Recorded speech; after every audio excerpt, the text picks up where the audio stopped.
I'm Mary Berry, and in this series I'll be sharing some of my best foolproof secrets with you. I think it's really important to have a selection of trusted recipes that you know will never let you down. No matter what the occasion, I'll show you how to make it simple. From my delicious ideas that will thrill the family, That's the best thing I've had all day. to scrumptious goodies for all those special days. I never drink at lunchtime, but this is an exception. Quick and easy meals when time is scarce, and dishes for days when you just want to show off. Today, it's foolproof recipes for the glorious summertime.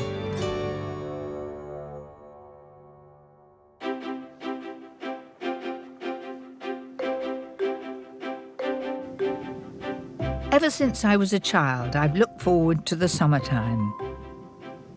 I've always loved the great outdoors, whether it's a trip to the seaside or a picnic by the river bank. When the sun comes out, I like to make the most of it. My mother used to make wonderful picnics, and I've inherited her passion for outdoor cooking. So today, I'll be sharing dishes with you, perfect for lazy summer days and for outdoor entertaining. my scrumptious spicy chicken wings, and homemade lamb burgers that are a real barbecue sizzler. A Vietnamese-inspired salad, beautifully refreshing on a hot day, and a delicious jelly made with my favourite summer flavours. But first, a luxurious whole sea bass that couldn't be simpler.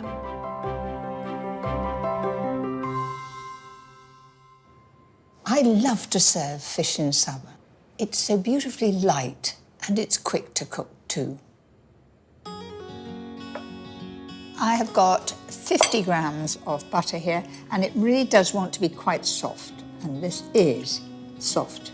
Makes it much easier to cream it down. Use half the zest from a lime for the butter. I'm getting every little scrap of zest off there. And keep the other half aside to make a sauce. Next, add the juice from half of the lime Into the butter. and add some pepper and salt.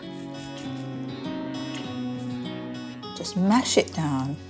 Already it looks quite green because of the zest, but the dill is what makes it.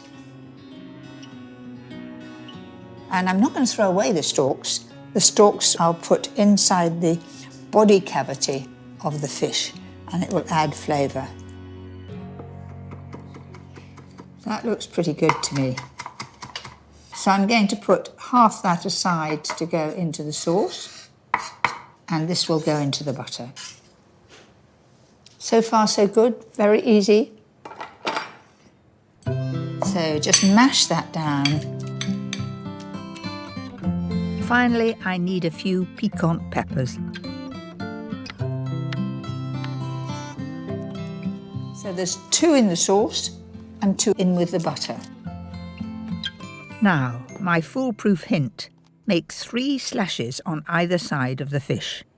The reason why I'm putting these slashes here is because I want to get wonderful flavour into the fish, and I'm going to put the butter in there, and that will all seep into the flesh and make it very moist and very delicious.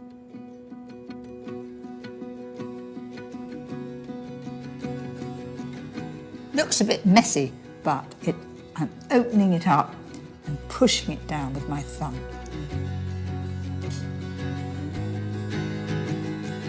I've already buttered the foil to make sure the fish doesn't stick. And lastly, to infuse it with even more flavour. In go the stalks, and we've got these 2 lime shells. Just squeeze them in there. A bit more juice will come out and add to the flavour. So there's the fish. The normal thing you'd think of doing was get hold of the foil and roll it up and have a great thick bit of foil on top. That's not a good idea because it stops the top of the fish cooking. This is a really good foolproof tip. Fold the foil over so it meets the other side like that. Just turn it over. So keep just turning it all the way around.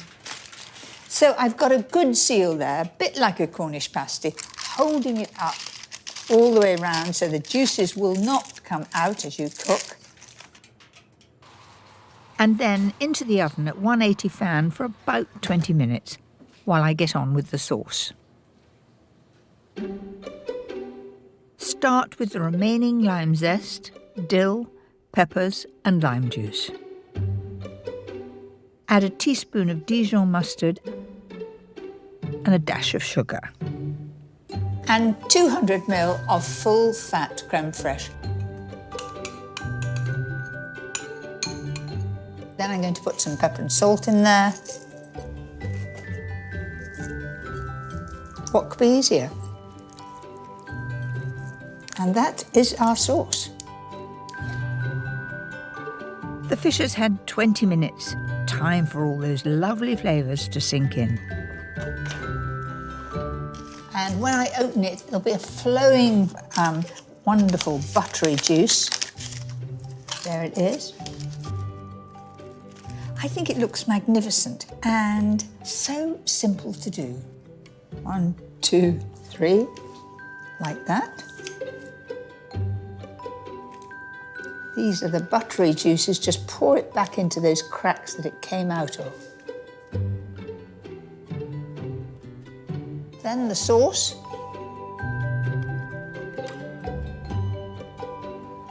I've got a little bit of dill. I think the dish would look nice with some of that on. Lovely. So there you have it. Seabass with dill and lime sauce. All very tempting and very decadent. I can't wait to get my knife and fork in there. Nothing beats fresh fish and shellfish in summer. And what could be more delicious than crayfish straight from the river? Even on a blustery summer's day like this one. Crayfish are in abundance in our waterways, but you have to make sure you catch the right ones. So I'm meeting experts, Jules and Nick, who know where to fish in these Oxfordshire waters. Hello. Hello, lovely to meet you. Jules, I'm is that right? Jules. Yes, lovely to Hello, meet Mary. you. I'm Nick. you Pleased to meet you. Right. I hear that this is a really good place to do crayfishing. It's a fantastic place to catch crayfish. I mean, I'll put out maybe only 4 or 5 nets, and overnight we can pull in 5 or up to 7 kilograms of crayfish in one 24-hour session. So 7? That's 7 bags. it's a lot, yeah. 7? Yeah. They work like lobster pots. The crayfish are attracted by the bait. They walk up the net, through the hole, fall in, and they can't, because of the shape of the net, they can't get back out again. You need a license to do this, though only fishing for American signal crayfish is allowed. This is because they're considered pests, almost wiping out our native white-clawed crayfish since being introduced in the 1970s. So the more we can catch, the better.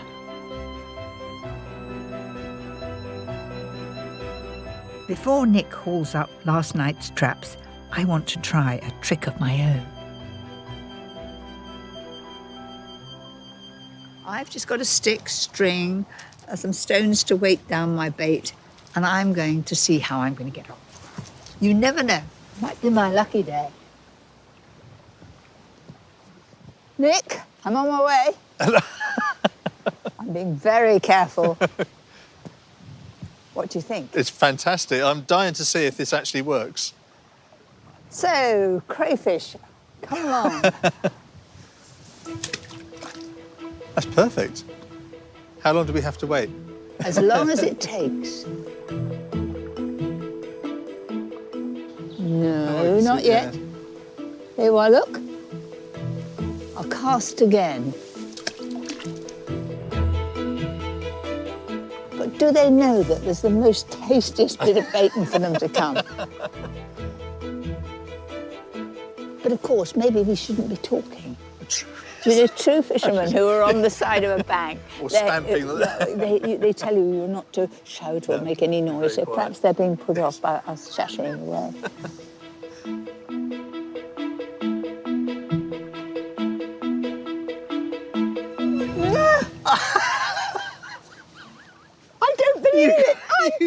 Do you know, ah! Look, it's gone. Catch it. Now, what we have to do... You're amazed, aren't you? I am absolutely flabbergasted. Do you know, that really... Well, there we go. That's him being the signal crayfish thing with the aggressive claws. And now we're not allowed to put that back in the river. Well, you're not putting it. I'm telling you, you're not putting it. But this is, I'm sure nobody will ever believe it, but this is absolutely genuine. With my little bit of bacon, we have caught that one. That is fantastic. Shall we try for another one? I'm going to put this in the I've still got the bacon too. You've still got the bacon. That is unbelievable. Oop, in you go.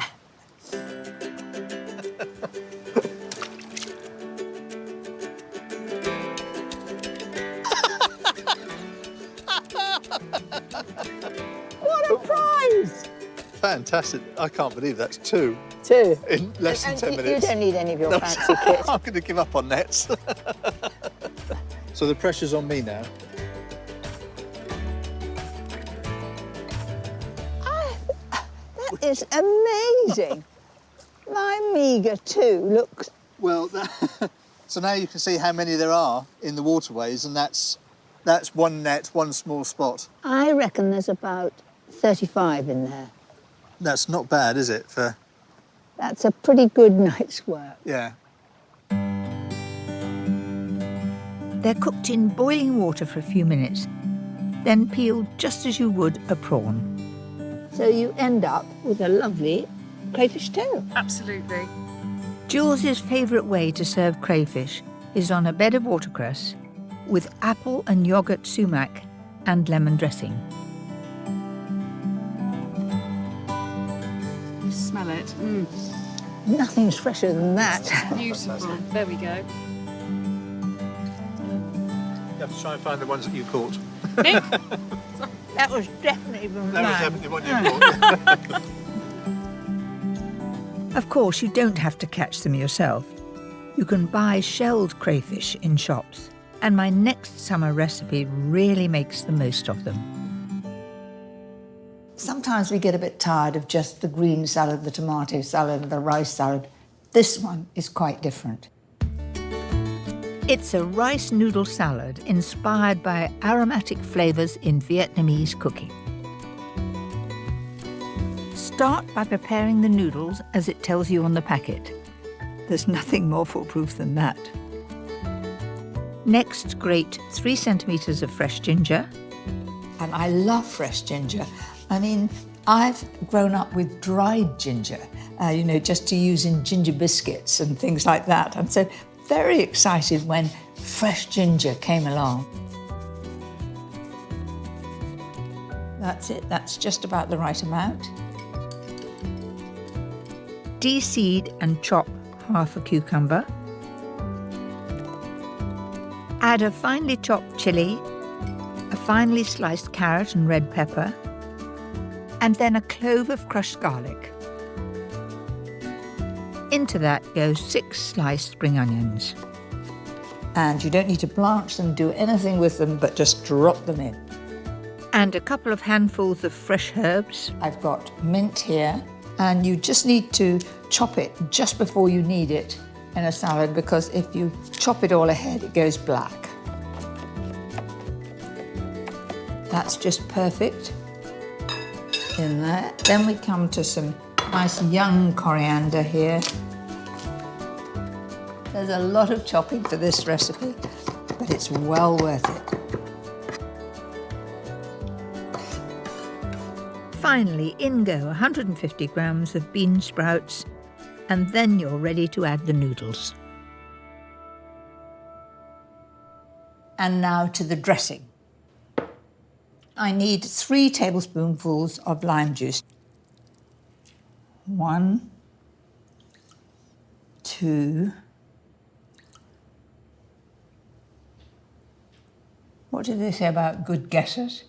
Anyway, that was exactly 3 tablespoons. Well done, little lime. Add 3 tablespoonfuls of sugar, 3 of fish sauce, 1 of sesame oil, and whisk it all together.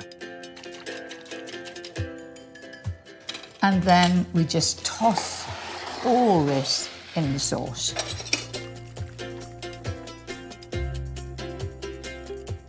Every scrap going in, and then start to turn it so you get all those flavours. And make sure that you get right to the bottom so everything gets into that wonderful sauce. Doesn't that look healthy too? And it is healthy. So that's really well mixed in. I can't wait to taste it and get it in the dish, so here goes.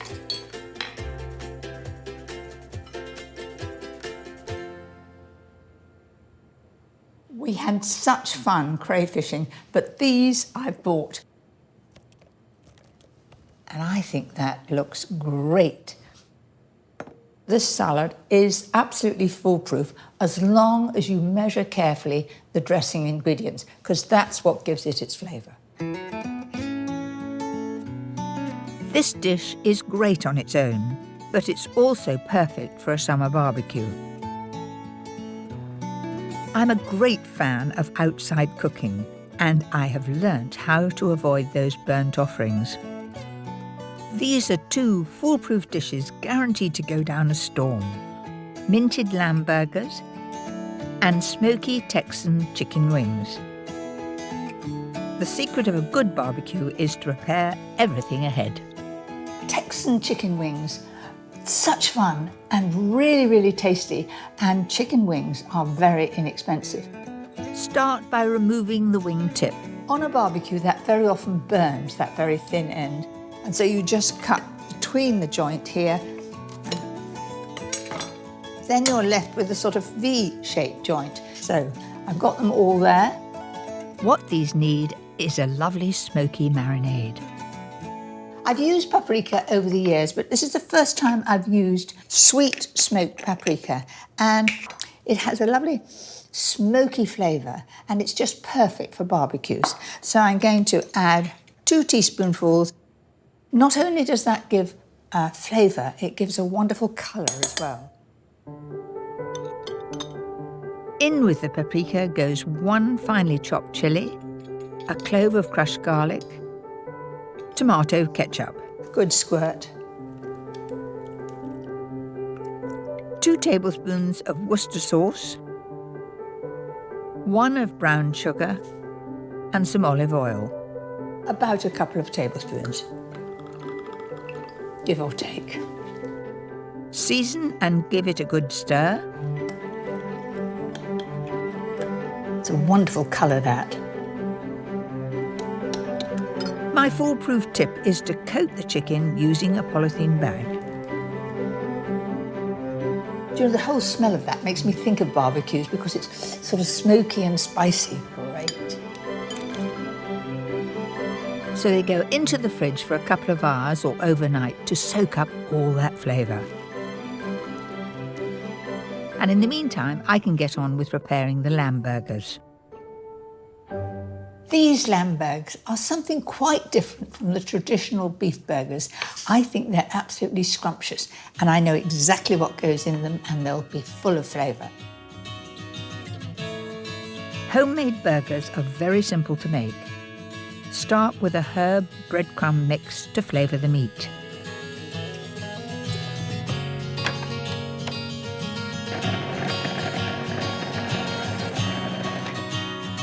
That didn't take too long, did it? It may not be your choice to put coriander in. You can leave it out because the main ingredient is mint. But I think mint and coriander go well. And pop that in there.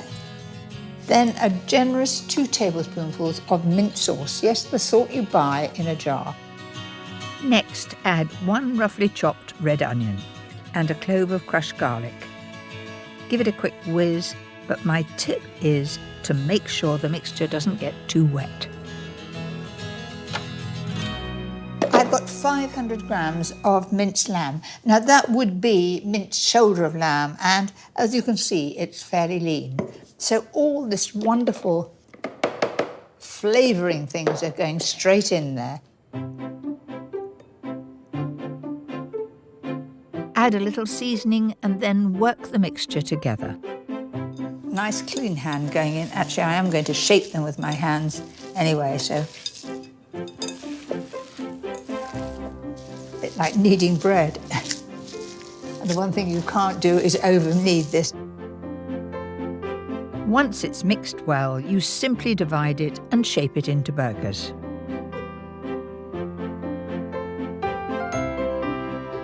And you want to just make them into flat cakes. And with wet hands, it's quite easy. I think that's a nice shape. We'll make them into 8.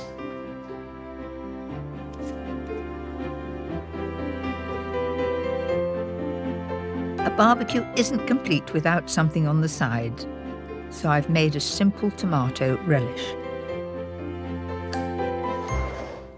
As well as the tomato relish, I'm going to make a mint mayonnaise. What could go better with lamb than mint? This is a cheats mayonnaise, no need to make your own. Use a big dollop from a jar, add a little ready-made mint sauce, and a good handful of fresh mint. It's lovely, tender leaf. And again, the smell is absolutely lovely. That's good enough for me. Then you just drop that in.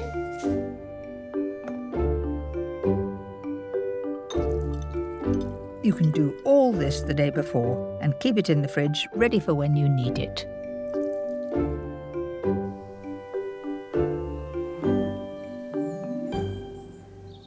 How about this for a simple idea for a barbecue? You need an old wheelbarrow like this one, a metal one it must be, a rack perhaps from the oven or a grid, and 4 old bricks.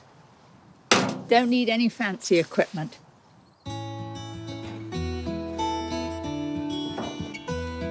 My first barbecue memory was in 1973 when the children were little.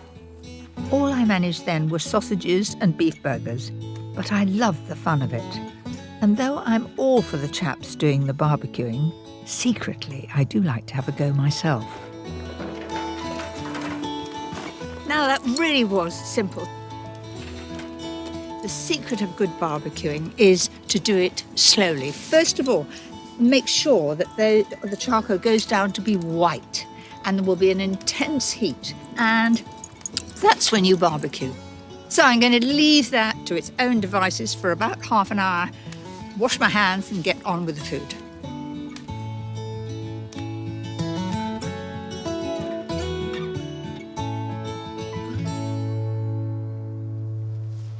So there are my lamb burgers and the Texan chicken wings. I like to have a few veg on the barbecue too, and we've got some overgrown courgettes. So all I do is just split them in half. And they do jolly well on the barbecue. They want to be done very slowly. Bit of pepper on top. That's it. So how's the barbecue doing? The charcoal has gone down to embers. So let's get going. Now onto the chicken. Beautifully colourful. I'm going to pop that on the top there. They look nice and meaty, which is good. That's a good start. I've really well oiled those on both sides.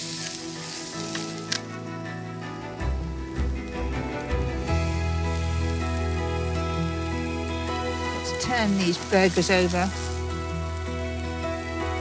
Just the perfect colour. And that's how barbecuing should it be. It should not be charred. It should be just that lovely colour. So how's the chicken doing? Oh, that looks just about right.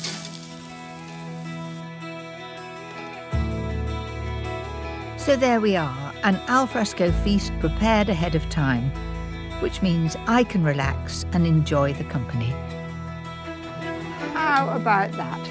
That's what we need. Beautiful. Right, do take a view. Oh, yes. Thank you.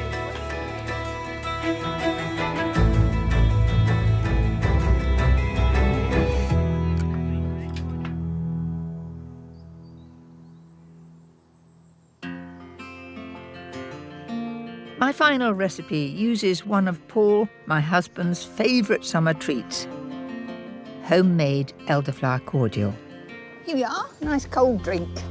in a refreshing lemon and elderflower jelly.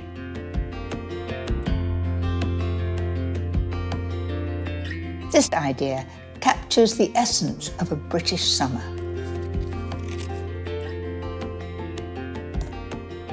To make a cordial or syrup is not difficult. I'm starting off by making just a little bit of lemon syrup to add to my elderflower cordial.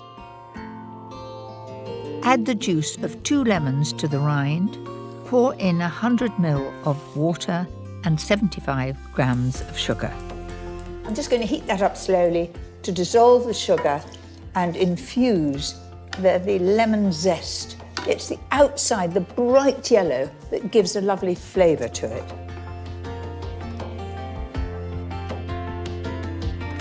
Soak 20 grams of gelatin leaves in cold water until soft. Remove the lemon zest. And after a few minutes, add the gelatin. Now that's how it should be. You're going to see it's quite squidgy, and just squeeze that out and then just drop that in and it will dissolve in this hot liquid. And finally add 400 ml of water and 250 ml of elderflower cordial. Sharp smell of lemons and a hint of elderflower. So there it is, ready. I like to serve this in individual glasses. In the back of the cupboard, you might have one of your mothers like that. I don't know, I'm sure they came free with a packet of something, but even so, when they're filled, they look good. Let those cool and then into the fridge for around 6 hours or overnight to set.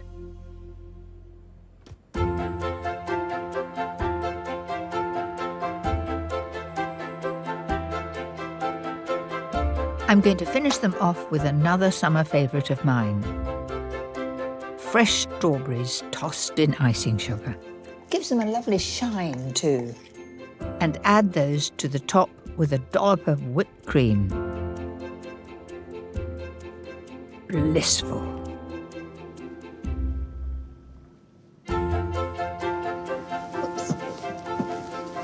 Here are, darling, a treat for you. Thank you very much indeed. That's very nice. Great treat. Are they our strawberries? No. No. It's very nice anyway. It's turned into a perfect day. I could get quite used to this. It's very nice. Next time, my foolproof dishes for days with the family. That's the best thing I've had all day. What do you think about it, crew? Very nice.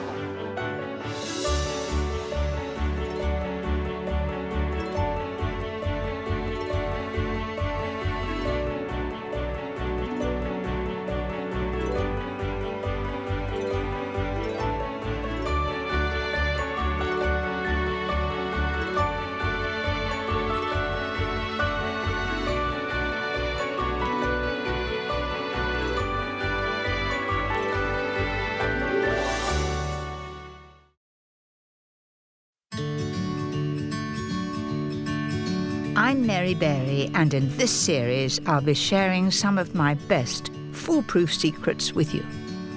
I think it's really important to have a selection of trusted recipes that you know will never let you down. No matter what the occasion, I will show you how to make it simple. From quick and easy dishes, perfect for when time is scarce, It really is absolutely delicious. to scrumptious fuss-free goodies for days with the family, and truly special dishes that will thrill your guests. That looks amazing. Today, it's the best of my delicious, comforting home cooking.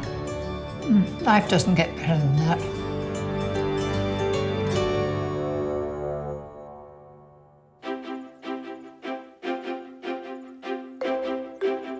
Whether it's in my family or my working life, I've never been one to put my feet up.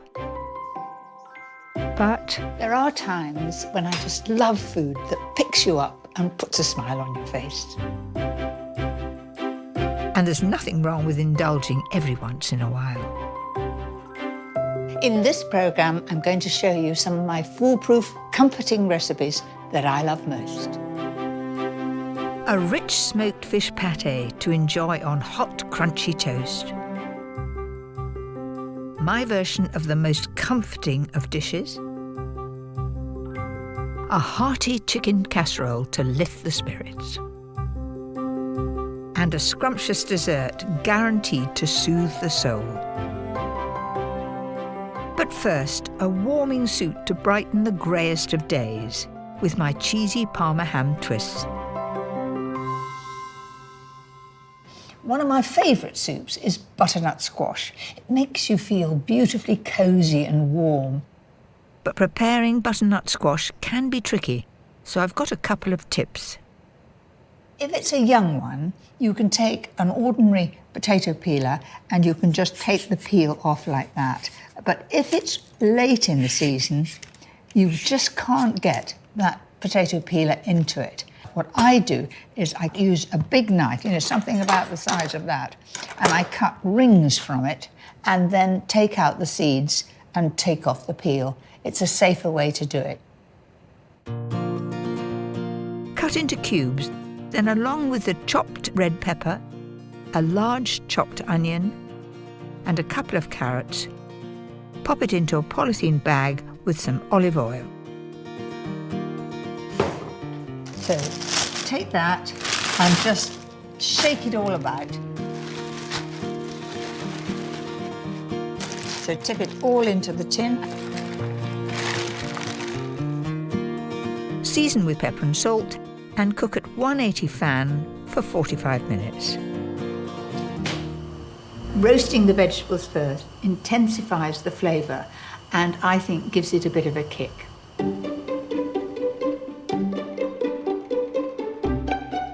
What makes this soup really special is topping the veg with some chopped ginger and runny honey. This just adds sweetness to it and it gives a bit of a glaze too. Roast for a further 5 minutes until all your veg are nice and soft. Then add it all to a casserole pot. Aren't they lovely and colourful? The smell is wonderful, that ginger. Add around 1.5 litres of vegetable or chicken stock and let it bubble away for about 10 minutes. Oh, that's just beautifully tender. And the smell. I can get that hint of ginger coming up and it smells beautiful. Turn that off. Now I'm just going to blend that until it's beautifully smooth. And now here we go.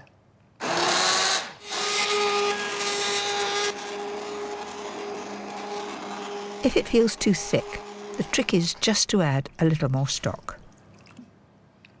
That looks fine to me now. And I've got something rather special that I'm going to serve with this soup. Some mega cheese straws. Don't worry about making the pastry, just buy some good quality puff pastry. It wants to be fairly thin. That's about it. What makes these truly flavoursome is a layer of Dijon mustard. I bet you're amused looking at this brush. It is a paintbrush, but I find paintbrushes are more reasonable and you get a nice wide brush. I can do the job quicker. And some delicious Gruyere cheese. I've chosen Gruyere cheese because I like the way it melts down and the whole thing is very comforting. To make these melt in the mouth, press the cheese onto the pastry, then fold in half and start the process all over again. And to make these twists even more appetising, add some wonderful salty Parma ham.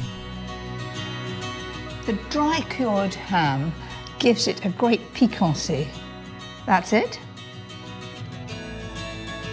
Fold, roll and sprinkle one last time. All these light layers will create a mouth-watering crunch. And then I'm going to cut this into 6. Do you know, this is a winning combination of flavours. I am immensely fond of Parma ham. I love cheese and crispy pastry. The three go really well together. Right, all I've got to do is give those a twist. 3 twists. One here in the middle and one at the end. Pop them on the tray like this, that way. The secret to a perfect bake is to chill for 10 minutes and then pop in the oven at 200 fan for 20 minutes.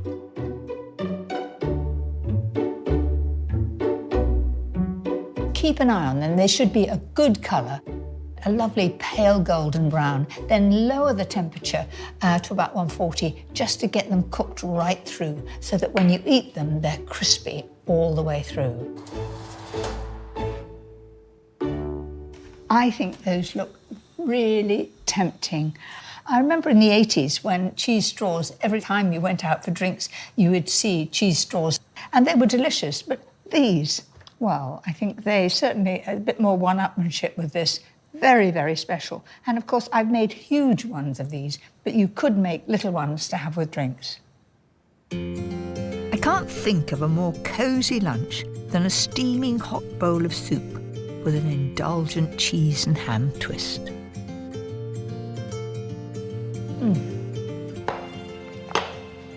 Oh, so good.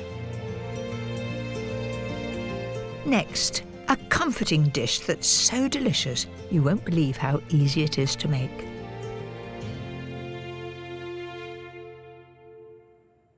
Mackerel pate is really, really simple, and it goes very well with hot toast. First of all, you need smoked mackerel fillets. And of course, you recognise it instantly. It has that wonderful shine and pattern. So you just take each one and peel the skin off. So there's very, very little waste.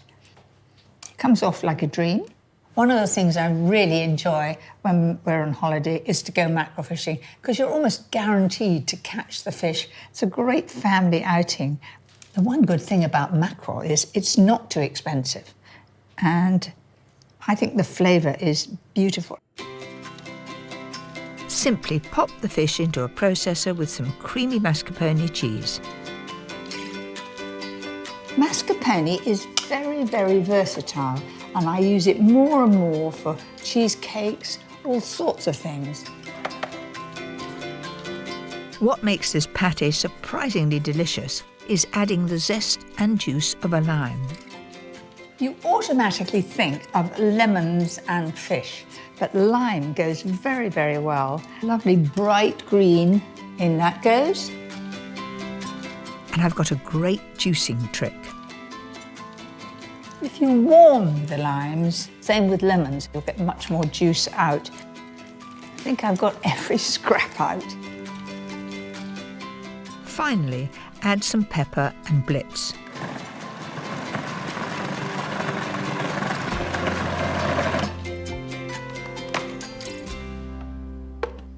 It really couldn't be more simple. I use whatever I have to hand to serve it in. It will keep for a week in the fridge, and you can also freeze it. It freezes well. And for me, the essential part is having a really good bread toasted and then lashings of butter.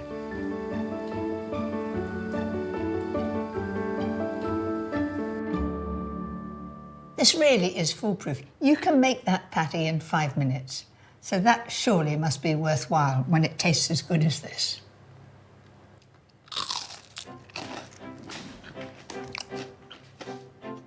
Life doesn't get better than that.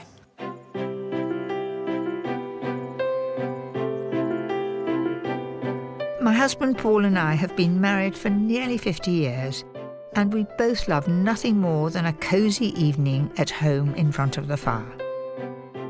Oh, that looks warm and welcoming, Paul. Oh, lovely. Thanks very much. Is that all right? Oh, another one, definitely. Another one. I always try my recipes on Paul first. And this next dish is a new idea, and it's gone down a treat. Comfort food for me is all about warming food. Recipes that you can do all in one pot. Very little to wash up and so easy to serve. Right, let's get going then. Start with the spicy filling. Over a high heat, fry 500 grams of lean minced beef along with 2 large chopped onions. I want it to brown fairly quickly. Nice hot pan. Choose a nice roomy one, but you've got to be able to put it into the oven to bake. So you might as well think you're making bolognese at this stage, but we're not. We're making something a little more spicy. Once nicely browned, stir in a couple of cloves of crushed garlic and a finely chopped red chilli. Then we've got 1 red pepper, which I've just cut into cubes. And add a couple of cans of chopped tomatoes. So just mix that in. It's a lovely, colourful mixture, that. Now for the fragrant ground spices. A tablespoon each of coriander and cumin, 2 of my favourites, followed by some tomato puree. So a little pepper and salt.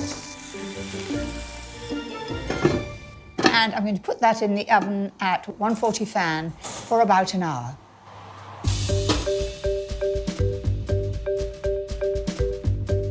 When it's all cooked through, my tip is to add a dollop of mango chutney.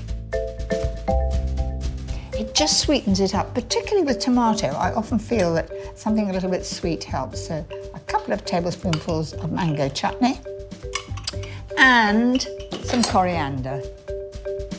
It's very popular in Mexican food, and I think it's quite a lovely herb. And now it's time to assemble.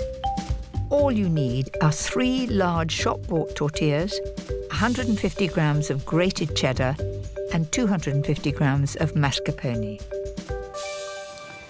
I'm going to put 1/3 of the mince at the base. Do you know the smell of the spices and coriander? It's lovely. It's not a hot, spicy dish. It's aromatic. And I found that even the young loved it. Mind you, the young nowadays do like things hotter than I ever did. Place a tortilla on top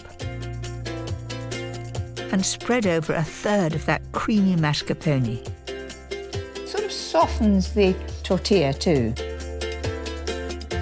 Followed by 1/3 of the cheddar.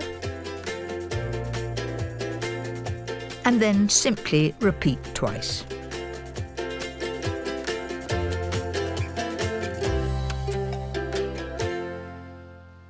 So that's ready for the oven. It'll go in at 180 and it'll take 30 minutes to really heat through till it's bubbling and a lovely golden brown on top.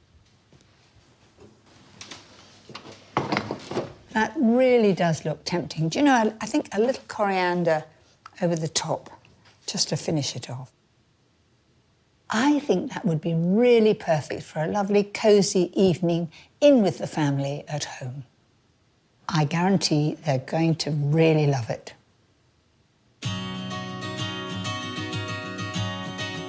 For me, there's one ingredient I use more than anything else when I'm cooking up something comforting, and that's garlic.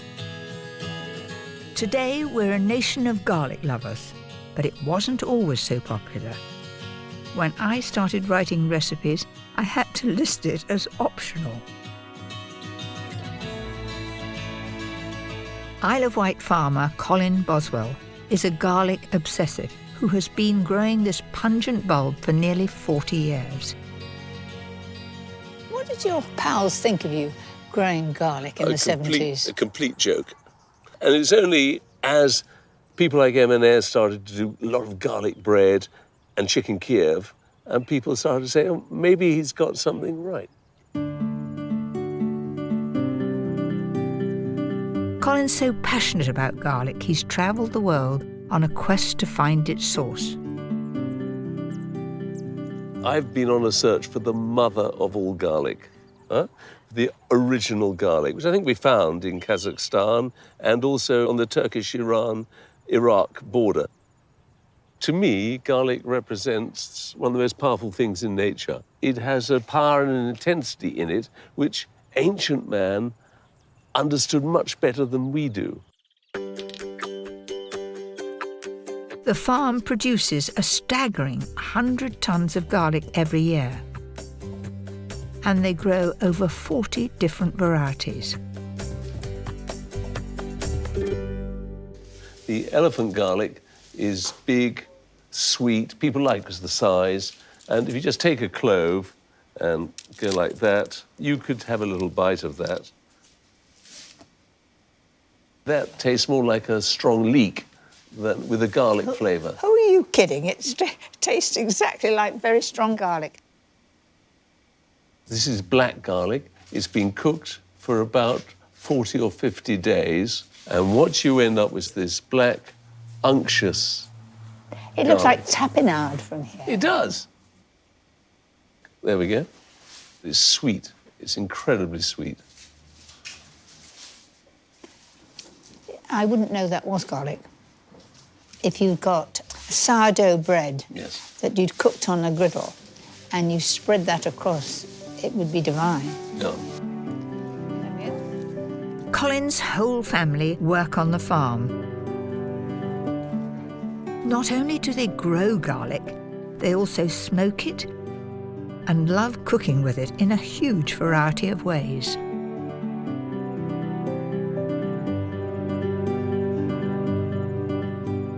The garlic bread, made with elephant garlic and herbs in there too, is absolutely delicious. And the garlic is baked in the bread. It's not garlic butter on the bread. Over here, we've got a caramelised garlic and tomato tarte tatin. The garlic cloves have been caramelised by boiling them in water and then adding some balsamic. It creates very sweet garlic cloves. Do you know, I wouldn't think of putting garlic and sweet things, but you do it in your chocolate brownies. That's right. With the black garlic, it works really well, and it makes it sweet and caramelised, and it just brings an extra depth to baked dishes. It's much more mellow and soft. That's right, yeah. Would you like to try some garlic beer? I'll certainly have a try. Gosh, that's very warming, isn't it? Do you like it? I think I could get to like it. Yes, it's lovely. What a wonderful selection of warm comfort food.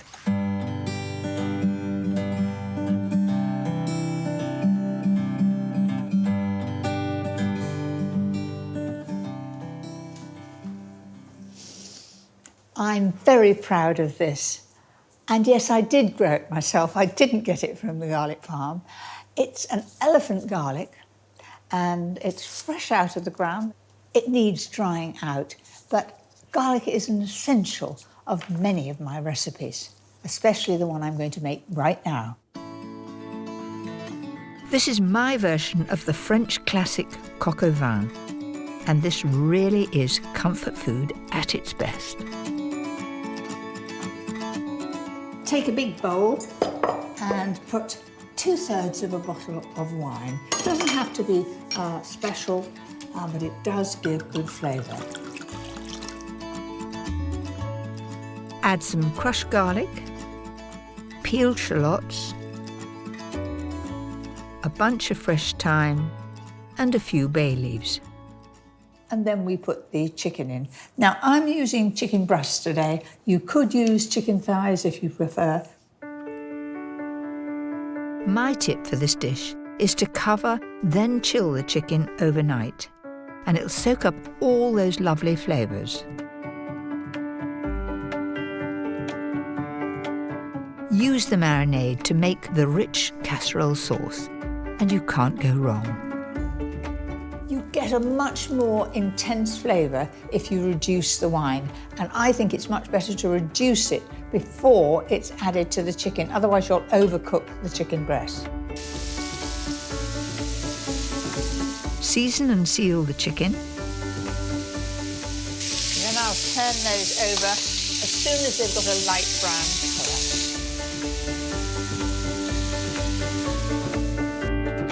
Once the chicken's done, time for some delicious smoky bacon. Possibly the king of all comfort food. So this just needs to be turned in the pan And all the gubbins from frying the chicken, it'll all add to the flavour. The smell, it really smells like breakfast time with the frying bacon, doesn't it? When the bacon's nice and crispy, add all those marinated shallots. And I'm going to tip all that into the pan. That's it. And the herbs are going in there. I've saved it from the marinade. Now I'm going to thicken the mixture. I've got an old trick that works every time. Whisk 150 ml of cold water into 3 tablespoonfuls of flour. This really is a foolproof thickening method. Then gradually stir in the marinade. Do this and there'll be no lumps. Finish with some tomato puree and brown sugar. And I'm going to show you how it coats the back of a spoon. Can you see that? I think that is just the right consistency. Now simply cook at 140 fan for around 20 minutes. To make this casserole sing, we need some mushrooms. I want them to have a really sort of a bit of a bite to them. Cook them off separately in hot butter so they don't become too soggy.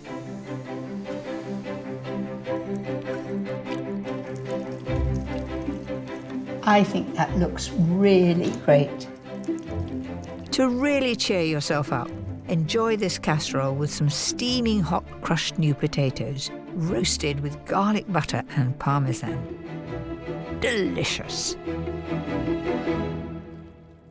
So there you have it, my garlic and herb chicken casserole. It really does raise the spirits.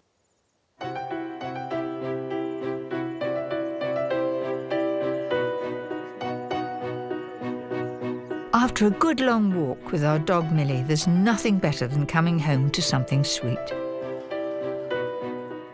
And there's one particular treat that Paul and I love. Both our mothers used to make it, and it never fails to bring back happy memories. First of all, the caramel. Now, some people find it difficult, and usually it's because they've used a non-stick pan and it crystallises. The trick is to add some water to a stainless steel or aluminium-based pan and dissolve the sugar slowly, stirring. And then I've got 175 grams of caster sugar. In that goes. And keep the heat fairly low until it's totally clear. As soon as it's nearly caramel, it'll become totally silent. But now listen, very noisy.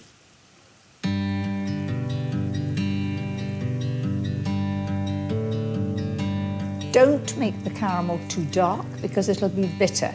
It wants to be a deep straw colour. That's it. Let it set on a cold surface while you make the custard. Simply heat 600 ml of full-fat milk. My tip for an extra special rich custard is to add 2 egg yolks to 4 whole eggs. Then 50 grams of caster sugar and a teaspoon of vanilla extract. Just as if you were making scrambled eggs. That's fine, it's running through beautifully. Now it's time to add the hot milk. Just a little to start with. If you pour that on and it's absolutely boiling, you will separate the eggs and you'll get curdling. And then you can add the rest. So that's our custard, couldn't be easier. I will strain the mixture just in case there are any bits of shell in there. Take the set caramel and grease around the inside of the tin.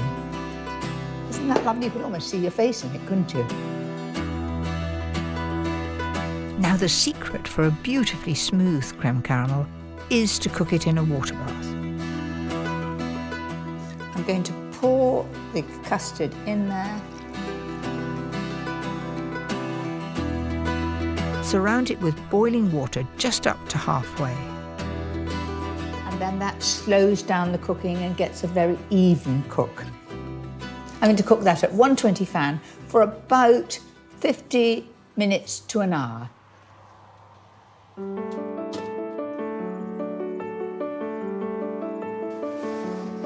Once cooked, leave it to sit in the water for about half an hour. Then take it out to cool even further and chill overnight.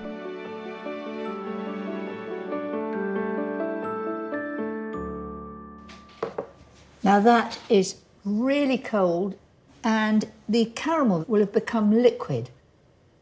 I look at this plate with real affection. This was given to me by my Auntie Molly when I first began to be at college and interested in cooking, and it's just perfect for turning out something like caramel custard because it's got a bit of depth just there. To help centre the caramel custard, add a few drops of water to the plate first. So put that on top like that. A wing and a prayer. 1, 2, 3. And now's the time to reveal it. Doesn't that look good?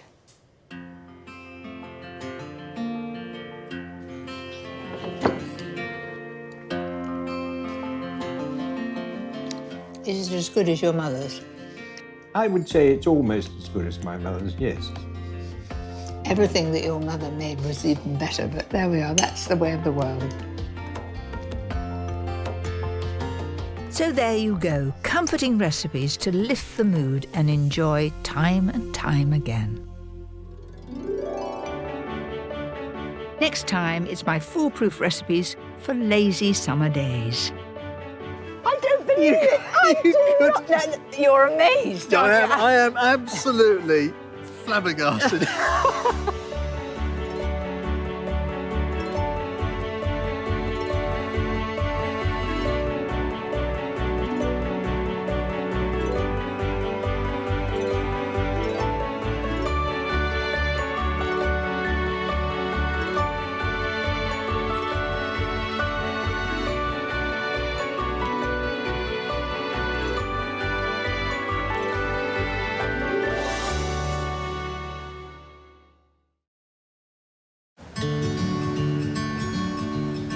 I'm Mary Berry, and in this series I'll be sharing some of my best foolproof secrets with you. I think it's really important to have a selection of trusted recipes that you know will never let you down. No matter what the occasion, I'll show you how to make it simple. From my delicious ideas for lazy days, Here are darling, a That's treat for you. I could get quite used to this. It's very nice. to easy recipes when time is tight, and scrumptious goodies to thrill the family. Oh, thank you very much. A spoon. Today, it's foolproof recipes for those days when you want something that's just a little bit special. It's a real treat.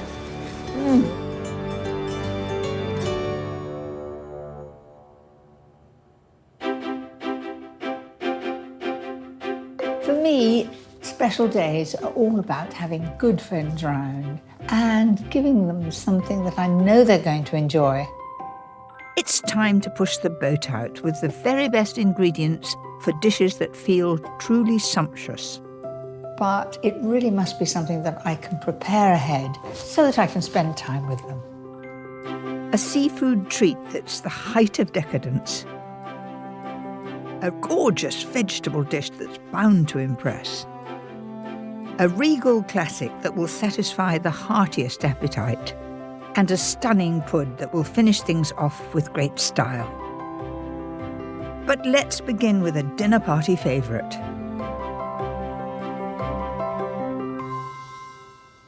Salmon is the perfect fish to serve for a special occasion. I've got them from the centre cut and I have taken the skin off those. So, onto the topping.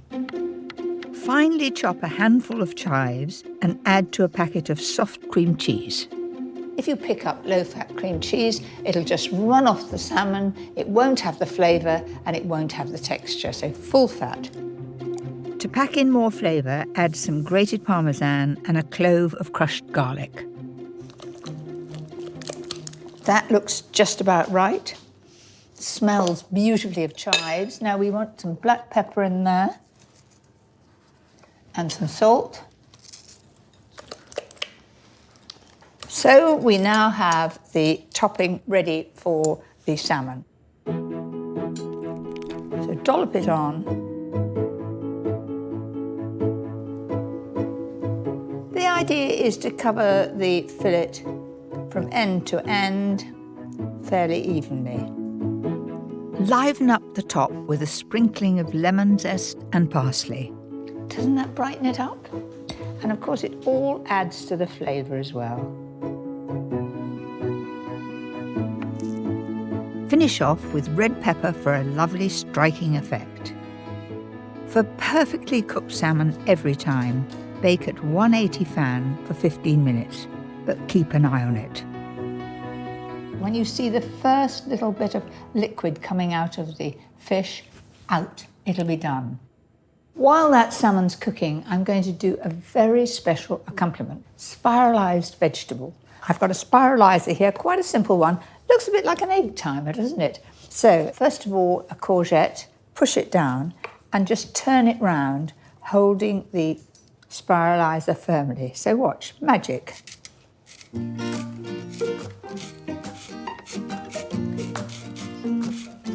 you know, it's a bit like sharpening a pencil, isn't it? A few carrots add a splash of colour. To have two weapons to stir it, and you just turn it like this. And finally, parsley, lemon juice and zest to set off the flavour of our fish. Lift that up. Ooh, just like spaghetti. That's a new healthy way to do veg.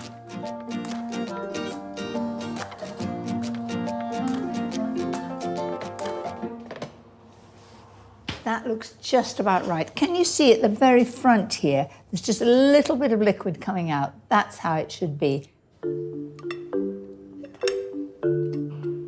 Now a little juice over the top. So there you have it, my beautiful salmon with a nice herb and pepper topping. I think that's just perfect for a special occasion.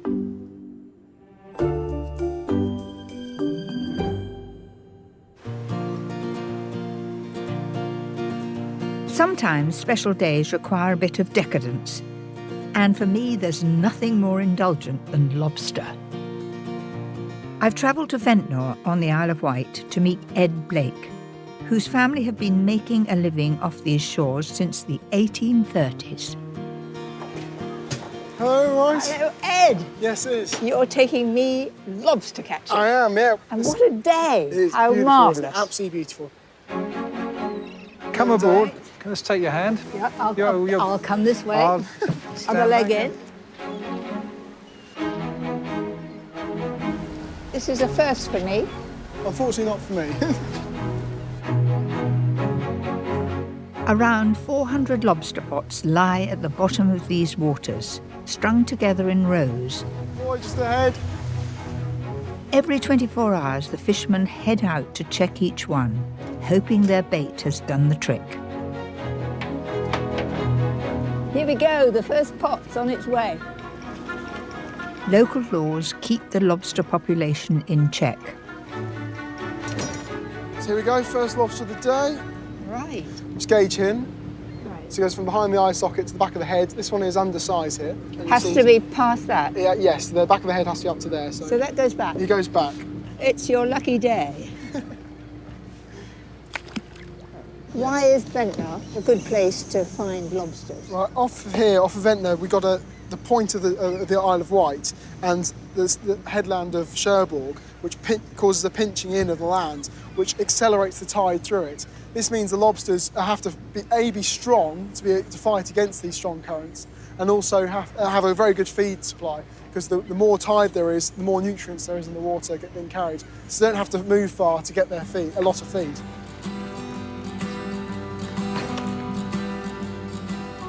Why, you've got 2 in here? 2 in this one. That was lucky. But here we have a buried one. So you can see the eggs under her tail there. Oh, gosh.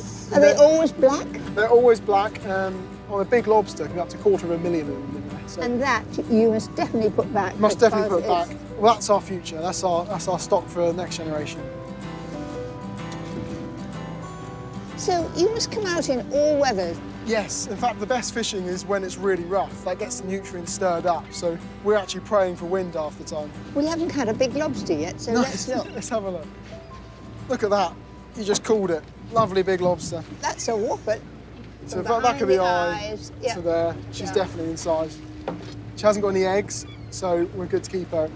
Good, solid weight of a lobster. I mean, it is a real beauty, this lovely shiny black. And the And of course- rich blues in the tail, look at them. Absolutely lovely. Absolutely amazing. And of course, when that is cooked, it goes bright red. This is a real delicacy. It is the king of the sea, really. It is, there's nothing better. With our pots checked, it's time to head back to shore to sample today's catch. And here in Ventnor, they have a very unique way of serving it. Here we go. So the lobster we caught this morning. Gosh, that's very decadent. Chips and lobster. It's a real treat. You know what? That was the real taste of the sea. It is absolutely scrumptious. And I'm in for my next slice. Blow the chips. I might join you. You've been waiting for that, haven't you? Can't beat it, can you? You can't beat it. Well, lobster and chips was a new one on me. But if you're preparing a special dinner for friends, this next recipe might just fit the bill.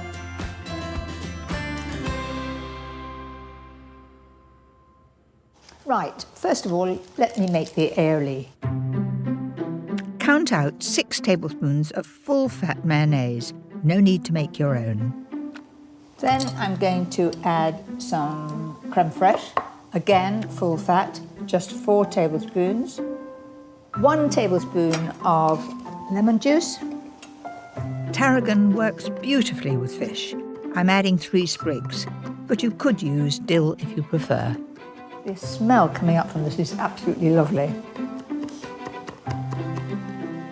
Then we'll need a little pepper and salt. Now, aioli is French mayonnaise with garlic, a lot of garlic. I've just put 1 clove of garlic because I find when you press it, all that juice comes out, and I think that's plenty. Don't be tempted to chop it because you'll get big pieces in your teeth and you'll know it for a couple of days. Right, the next thing is to cook the lobster tails. Here they are, and they take no time to cook, about 5 minutes. All I need is boiling salted water. That's it. I want a delicate vegetable alongside, so tender asparagus is perfect. They snap just where the tenderness finishes. Just watch, like that. There we are. The lobster has had its 5 minutes. Look at that gorgeous bright pink, lovely. Now, that's too hot for me to handle, so just leave it. Don't go and run it under cold water. That'll take some of the lovely salty flavour away. So just leave that naturally to get cold. Get on and do another job. Have you made the beds yet? Now don't panic about removing the tail. This method is foolproof. Don't try and do it cutting the back. Turn it right over to the softer side, hold the tail and put the point of the knife in there, right in the middle, and cut down. There we are. Then we do it from the other end. Just to where I started before, push that down. Once you've got it in like that, then just go, how about that? So once you've done that, it doesn't look so attractive, but there's a lovely surprise on the other side of the tail. It's a glorious bright pink. Let me show you. What I'm doing is gently prizing it away from the skin. There we are. This dish is all about showing off. So put the two halves back in the opposite shelves. They will fit, trust me. Take some lamb's lettuce, and I'm going to sit the lobster tail on it, so it looks as though it's sitting on some rather bright seaweed. Then some asparagus. All that needs is the aioli, so a nice blob of that. So there it is, a real treat, pushing the boat out. Lobster tails with asparagus and tarragon aioli.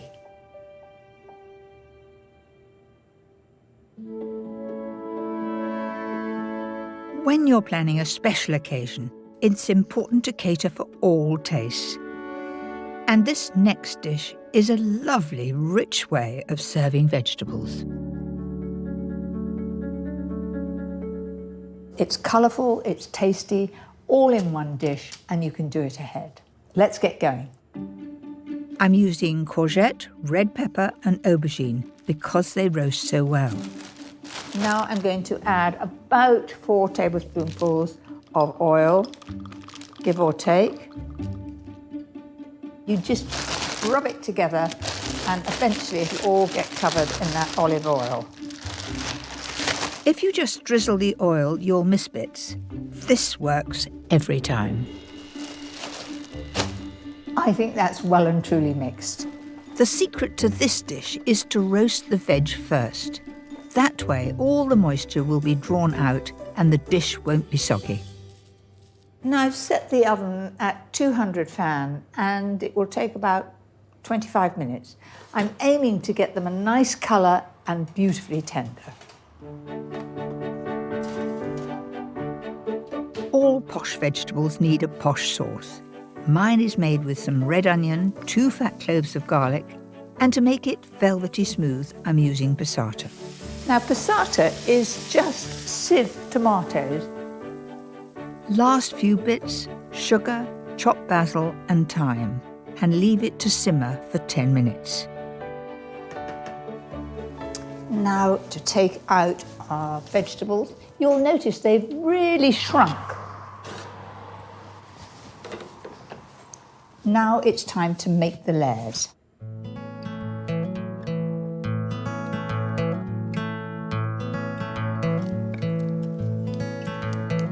That's it, looks colourful already. For real richness of flavour, a generous layer of grated Gruyere cheese. So when that cooks, it all melts. So you can imagine you have this sort of lovely stringiness in the middle, which adds to the flavour, adds to the style of the dish. Now that really works out rather well, doesn't it? That's it. Finally, for a sense of occasion, top with generous chunks of tomato wedges. Once I've done all this, you look at it and you think, that's all ready for my special party. It's all done. All I've got to do is put it in the oven. It's a lovely feeling to be able to prepare ahead. Cover it with foil to help it cook evenly and steam the tomatoes. Then into the oven at 180 fan for around 25 minutes.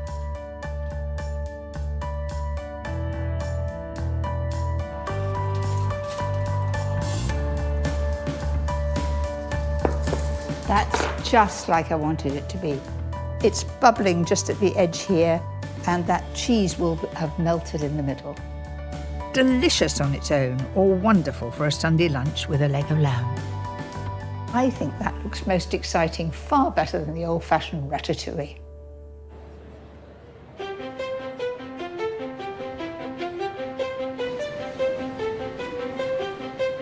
Some of my most special days are those shared with friends. I never drink at lunchtime, but this is an exception. A A chance to share stories and remember the good old days. The only thing I ever cooked before I married Paddy was lamb chops. Did you woo him on lamb chops? No, he took me out to dinner all the time. I've known Mary, must be 53 or 4 years now. We did a dish in Housewife magazine with Chinese food, which was fairly new in those days, in the early 60s. Well, this is Shirley, and very unlike Shirley, you've just got a cup of coffee or tea in your hand. Times have certainly changed, but here at Rules, things have stayed firmly in the past. It has been going since 1798 and is renowned for a dish which has remained unchanged for many years: beef Wellington. The origin of this dish is unclear. Some say it was invented in Wellington, New Zealand. But I like the rumour that it was created in honour of the first Duke of Wellington, Arthur Wellesley. Well, it's one of the classic dishes of this country, really, isn't it? But it's a bit of a finicky dish to actually make, and a lot of people don't really perhaps have the time or the expertise or whatever else to stand here and make it. There's a few processes involved. It's not something that you can just come home, bang, in the oven. So you need to think about it, maybe pre-plan a wee bit and be quite organised. Because we've had it on for so long, it doesn't actually feature on the menu anymore. Our guests know they simply have to ask for it, and we're delighted to create that for them. And it's one of those dishes, you know, there's little point in trying to reinvent the wheel. It works. It's worked that way for hundreds of years, so it's a classic, iconic dish. When I first made beef Wellington, I suppose in 1966, it did seem very complicated. You either had a pâté de foie all the way around it, or you had a sort of mushroom farce. And then to crown it all, you had a pancake. So wrap it in the pancake and then wrap it in puff pastry. It was a huge palaver. I would say I'm slightly nervous about cooking beef Wellington for Mary, to be honest. If the puff pastry goes soggy, I could be in a lot of trouble here. So. I would never dream of doing it. It's such an expensive piece of meat that one doesn't want to ruin it and overcook it, because there's nothing worse than an overcooked fillet of beef. It's got to be done carefully.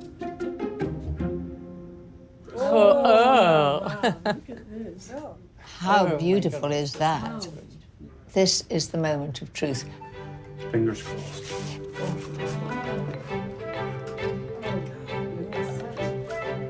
It's a very large man portion. Oh, it does look God. Perfect. That is perfect.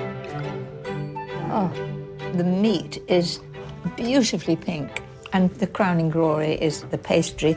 As I tap my finger against it, it's as crisp as can be. Perfection. I'm a very relieved man, Mary. Very relieved man. What are we waiting for? Oh, it is so delicious. This is the most gorgeous flavour. And none of us have cooked it. What a treat. That really was a stunning beef Wellington. But if you want to make one at home, my version is far simpler. And just perfect for that special dinner party.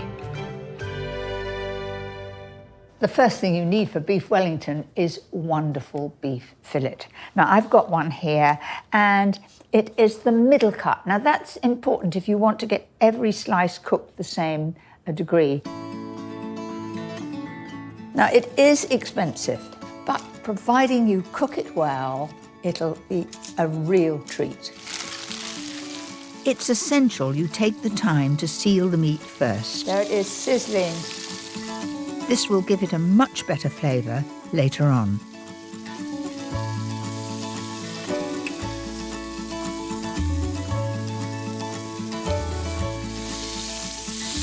But you want to do this fairly evenly. You don't want just brown on the top and brown underneath. It's got to be all the way around.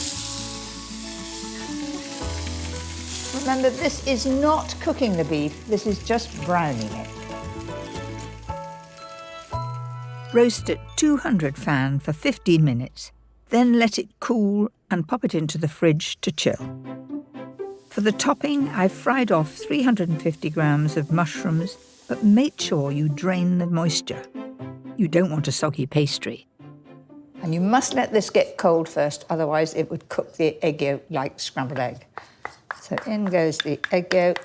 That helps to bind it. To give it a deeper flavour, I'm using grated parmesan, Dijon mustard and fresh tarragon. Little pepper and salt. And then you just mix that all together. It becomes quite firm. Can you see that? So that is my mushroom farce to go on top of the beef. All we need now is the pastry casing, and I'm cutting a few corners. It's pre-bought butter puff pastry. Life is too short for me to make puff pastry. At last it's time to finish the beef Wellington. For a foolproof result, everything must be stone cold. So pile that on like that. I'm having a nervous moment. I'm just wondering whether it's going to quite reach. So I'm just going to roll that just a little tiny bit longer there, just in case. I don't want to have to take it off again. That's it. So I'm going to brush around the outside with the egg, and that'll make it stick. Then I'm going to lift that up in one fell swoop, like that. And I haven't stretched it. If you stretch it, it'll go back and shrink. So just press that down like that. Glaze that with the egg that I mixed with milk. Why am I doing that? Because I want the strips to stick. A touch more egg wash will give a glistening finish. Bake at 200 fan for 30 to 35 minutes. Until the pastry is golden brown and crisp.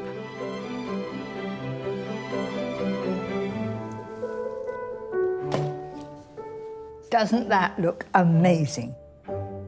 There'll be a lot of oohs and ahs at the table when that arrives.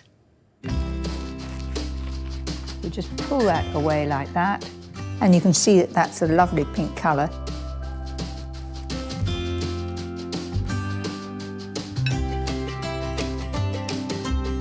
A side of greens and a luxurious tarragon and mushroom sauce are a perfect marriage. I think I'll get that in on one go. Dare I say it, I think that would be my most favourite meat dish to serve for that very special occasion. It's always good to end a special meal with a bit of a sparkle. And this pud is beautifully simple. Panna cotta simply means cooked cream, and it comes from Italy. If you're in Italy, it's there on every menu. So that's 900 ml of cream, and then I'm going to add the sugar, 75 grams. In that goes. And I'm going to heat it simply enough to be really, really hot and dissolve that sugar. For that hint of latte, add equal parts of instant coffee and water. You could, if you wish, use one shot of espresso coffee if you prefer, but this I find gives a really good flavour. Now, to make the whole thing set, I need gelatin. Soften 13 grams in water and add to the latte mixture. Don't expect it to be like a thick sauce, and you won't notice any difference in the consistency, except that there's no floppy gelatin there. That's absolutely ready to go. That was easy, wasn't it?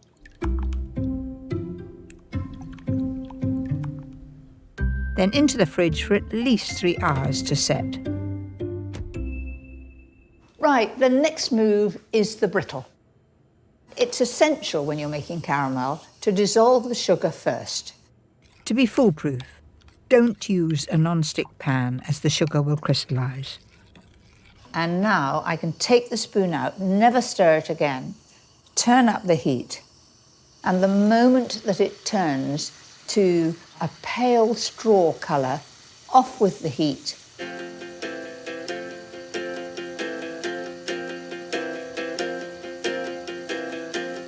I think that's almost the colour I want. So I'm going to turn the heat off. In goes the nut. Move it round. And then pour that.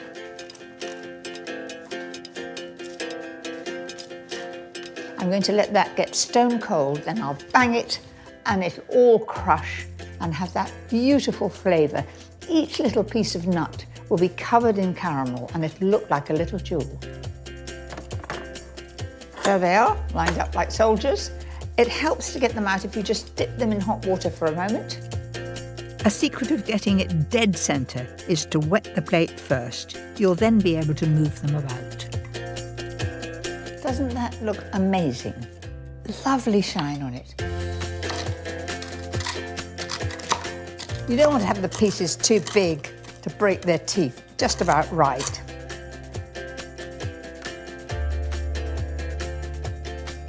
I promise you that that is going to bring a sparkle to the eyes of all your guests and friends. A perfect ending to that very special meal. I love to be here.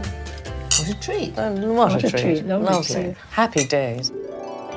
Next time, it's my foolproof recipes for days when you need something comforting. Life doesn't get better than that.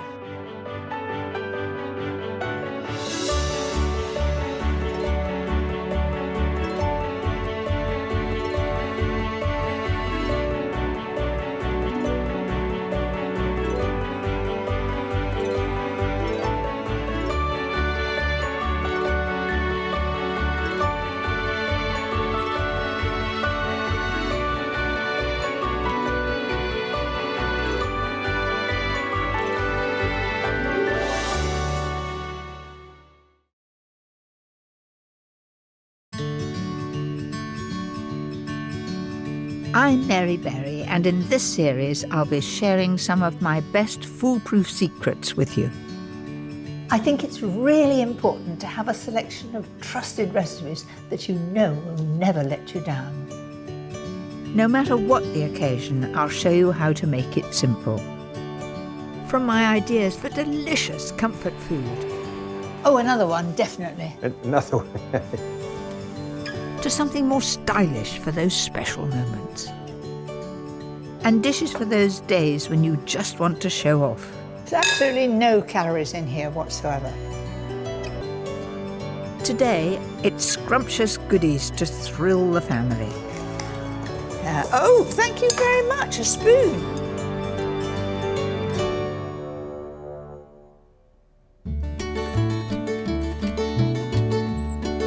For years, my home was the centre of our family life. But as my grandchildren grow up, I find myself spending more time in their homes.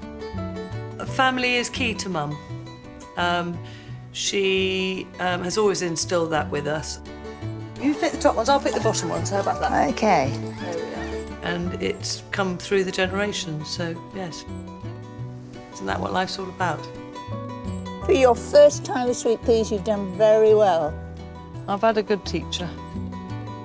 Today, I want to show you how to make foolproof recipes that keep my family coming back for more. A delicious pie that's perfect to make ahead. A salad that pleases even the fussiest of eaters. Golden sweet treats that never fail. A foolproof Sunday lunch that the whole family will love, with a Cheats ice cream and a secret that's guaranteed to please. But first, a simple and easy bread that everyone can muck in with.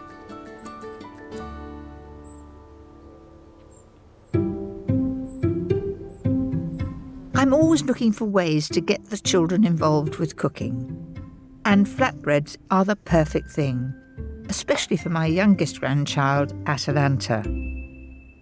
Flatbreads are so easy. It's just yeast, flour, a little bit of salt, water, dash of oil. Measure 175 grams of strong white flour, along with a pinch of salt and a teaspoonful of dried yeast. So I'll just mix that together. Oh, thank you very much, a spoon. Can you stir when I put the water in?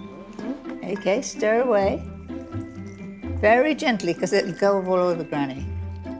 Gradually pour in 150 mils of water. It's coming along, isn't it? Have you made cakes as well? Mm-hmm. Which is your favourite cake? I don't know. You don't know. Do you like making bread, Atty? Do you? Is it nice having Granny Coco here?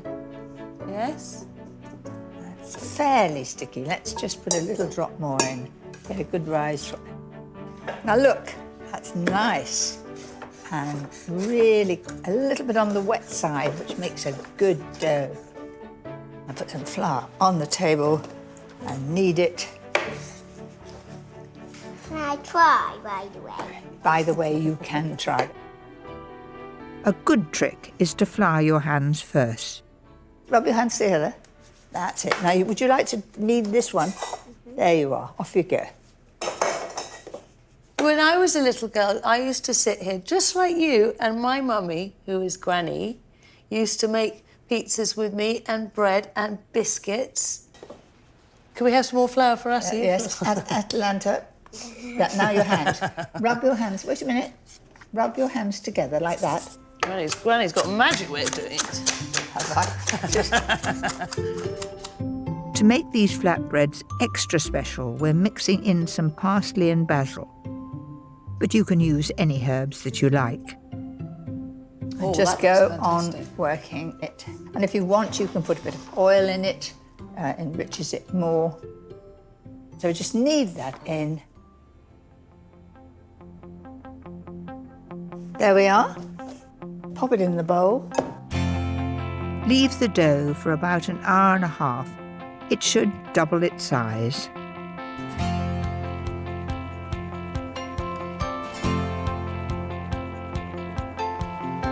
Flatbreads are so much fun for a family outdoor adventure. Everyone can make their own. Here we are. There's one for you. Of course, you can cook these indoors too. Just heat a little oil in a pan and cook for about 4 or 5 minutes until lightly browned on each side. That one looks good. My family love to fill them with cheese, ham, sun-dried tomatoes, spring onions and sweet corn. The flatbreads are delicious. They're so crispy on the outside, and the idea of splitting them in half and packing as much as you can get in, I think they're really enjoying it. That's the best thing I've had all day. What do you think about it, crew? Very nice. I've been cooking with my granddaughters, Abby and Grace, since they were small. This delicious chicken pie is perfect for their more experienced hands. So let's get on with it. The first thing we've got to do is to cook the chicken itself. You need to poach 6 skinless legs in 300 mils of chicken stock and 200 mils of white wine. It's no good saying use leftover white wine, because there's never any left in our house, especially when your mummy and I are together. Season, add a chopped head of celery and a few bay leaves. On with the lid. And cook at 140 fan for about 30 to 35 minutes. Let's have a look. Now that should come away from the bone. There you are, it's pulling off very nicely. Strain the stock, then it's time to make the unctuous pie sauce. Fry 7 slices of smoked back bacon in a dry, non-stick pan. And that will all add flavour to the sauce. Smoky. Smoky, does it smell of breakfast? Yeah. When the bacon is nice and crisp, add a large chopped onion and cook until soft. Thicken with a good knob of butter and 60 grams of plain flour.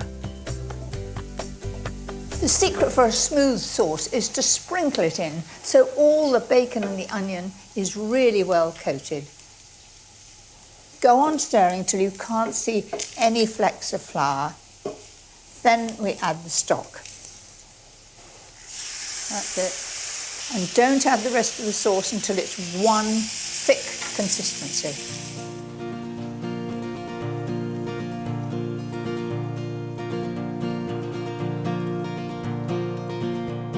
Finish with a nice dollop of full-fat crème fraîche and whole grain mustard.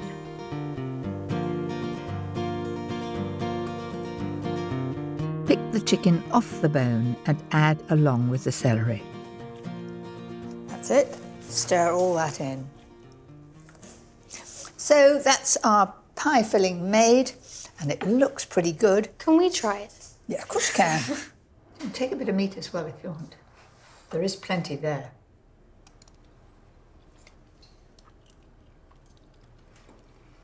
It's really good.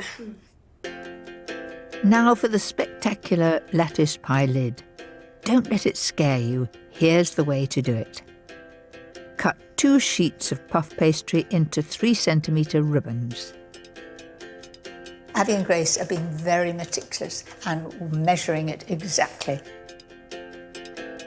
Lay half of them lengthways onto a circular sheet of baking parchment, slightly larger than your pie dish. The one thing that they have to do is get them very close together, because otherwise the sauce from the chicken will bubble up through the holes and it won't look beautiful. Now take another strip and carefully weave it through horizontally. Next, fold back all of the strips that were lying underneath. Lay the next strip across, fold back over. And repeat with the rest of the pastry. This really is like weaving a basket, isn't it?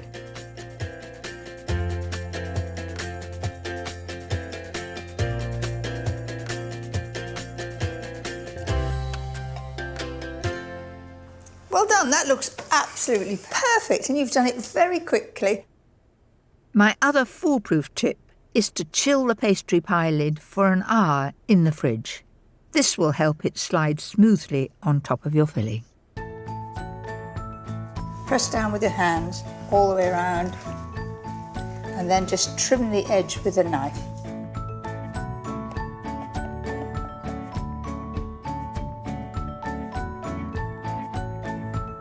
Do you feel proud of that, girls? Yeah. Bake the pie for around 30 minutes at 180 fan until golden.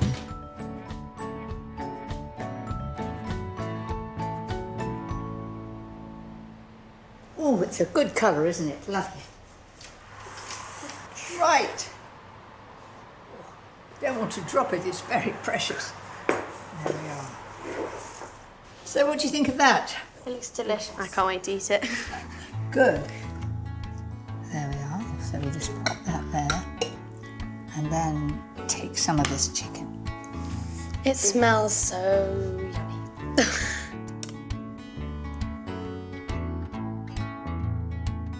That's delicious. Yeah, I'm definitely making this again. Are you?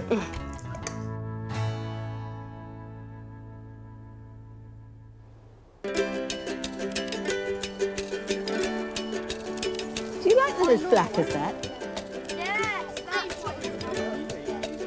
Sometimes my family prefers something light and scrumptious. And the one dish they always request is my delicious tuna salad. My salad is sort of first cousin to a niçoise salad. There are certain things that I absolutely love, and they're avocados. I'm putting those in. And I've got a wonderful lemon mustard dressing too, which is something that goes so well with tuna. Everybody loves crunchy croutons, and I like to make my own. I don't like them too big. I think the smaller ones are nice, Also, you get more crisp edges. My secret to making sure they always work is to pop them into a polythene bag with some olive oil. Just drizzle it over. Good pinch of seasoning and a good old shake. As you can imagine, it really coats every surface. If you try and do it in the pan, you end up by having far too much oil. Then simply fry the cubes in a hot, dry pan. Don't burn them, it's as easy as winky, especially if you do them in the oven. Those look pretty good to me. Off with the heat. The secret of a tuna salad, I think, is the dressing, and I've got a cracker of a dressing here. Whisk 8 tablespoonfuls of olive oil with 2 each of whole grain mustard and runny honey, and 3 of white wine vinegar. And the other ingredient in the dressing is the juice of half a lemon. I don't have the muscle that all those chefs have. They just catch hold of it, don't they? And they go, and somehow or other, all juice comes out. I do that, and very little comes out. So I use a lemon squeezer.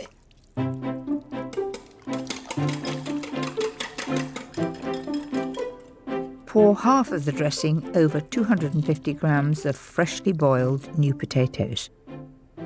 It's a really good tip I learnt in France to toss the potatoes in the dressing. They absorb it while they're warm. Then when you add them to the salad, they'll be full of flavour right down to the middle. I like to serve this salad on a nice big sharing platter with blanched green beans, tomatoes, and a couple of chopped avocados tossed in lemon juice to keep the colour. I think they look lovely, these potatoes. They're lovely with the dressing. Don't be stingy with the tuna. A couple of tins should do it, and the children will love it. Finish with 3 hard-boiled eggs. And that's that lovely mustard dressing. I think that's just the right thing for Saturday lunch. Perfect.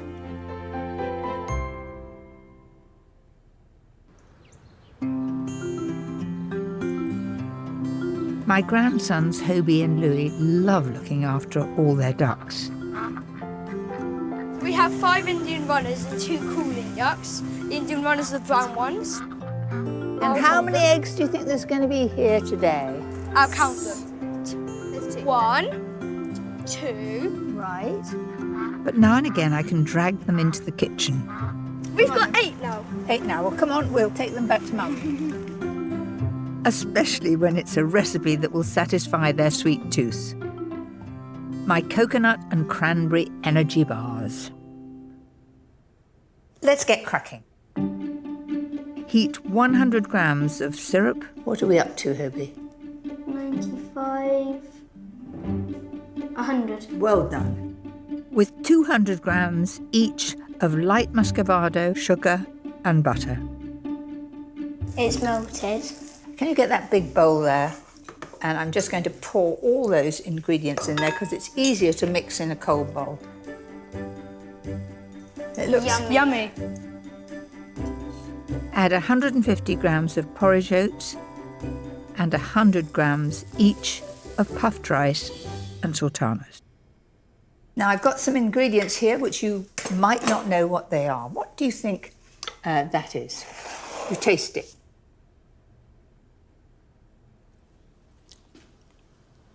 I know what it's called, but it's on the tip of my tongue. Coconut. Well done. It's Well coconut. done. That's coconut. So we've got 50 grams of coconut. Pop that in. And then those... Some people grow this plant, and it grows rather tall, and it's yellow. Is it poisonous? No, otherwise I wouldn't be putting it in. Well done. It's a sunflower. Now just taste one of those so you remember what it is. So put sunflower seeds in. You'll need about 50 grams, along with the same amount of dried cranberries, and then give it all a good mix. Well, we don't mind about that. That We'll could be have gone better. There's plenty of people to taste it. These are fail-safe if you follow the next couple of tips. It's important to compress it so that all the air is out, so that when we cut it into squares, it doesn't all fall apart. Also, chill the mixture for at least an hour. Voila! And it will make slicing so much easier.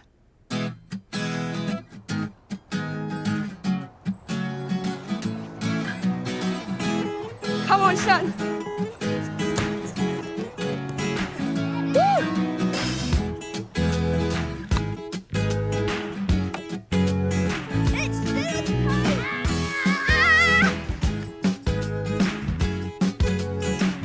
There, we've got a wonderful batch of my cranberry and coconut energy bars.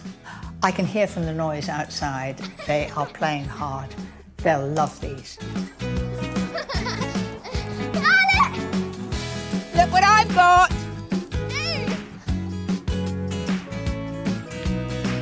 There we are. Come on, Ashley, you come next door. Should we say girls first? Ashley, I think you could make these. It's usual to take the one nearest to you. What do you think it tastes like? Coconut. That's right. Really yummy, and there's really nice raisins. All gone. All gone.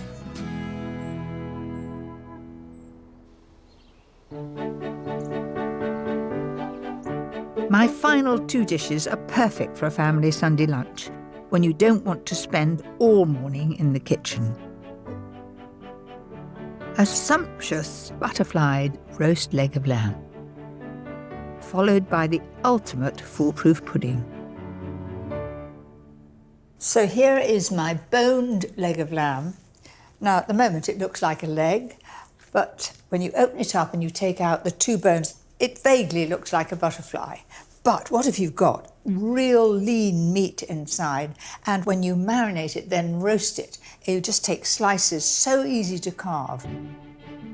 To feed my family, I'm using 2.5 kilos. What makes this dish so special is the delicious lemony marinade. Roughly bash 4 cloves of garlic and chop up 2 preserved lemons. Preserved lemons, very popular in North African cooking, and they really do instill a wonderful flavour. Next, take 4 tablespoons of roughly chopped fresh thyme. So I'm just going to open up that meat, and I want maximum flavour. If you just take some of the garlic and rub that all over, leaving some of it, and leaving some of the lemons over there like that, some of the thyme. Now, I'm not going to put any salt on that at this stage, but I will put just a little bit of pepper. That's it. Then I'm going to close that up, put it in the bag, and then add the other ingredients right down there. The reason for not putting the salt in with the meat, if I put the salt in, it will bring the natural juices of the meat out, and I'll get far too much bleeding in the bag. Add the rest of the preserved lemon mix, along with 4 tablespoons of olive oil and 1 of runny honey. If you get that sort of honey all over the skin with the marinade as I turn it, when we flatten it out to roast it, it just gives a film of honey on the top, and it means that that skin, when it's roasting, will become beautifully crispy brown. So make sure it goes all the way around. And you can imagine that is going to be absolutely wonderful. So that is now going into the fridge, ideally overnight, if not 2 or 3 hours.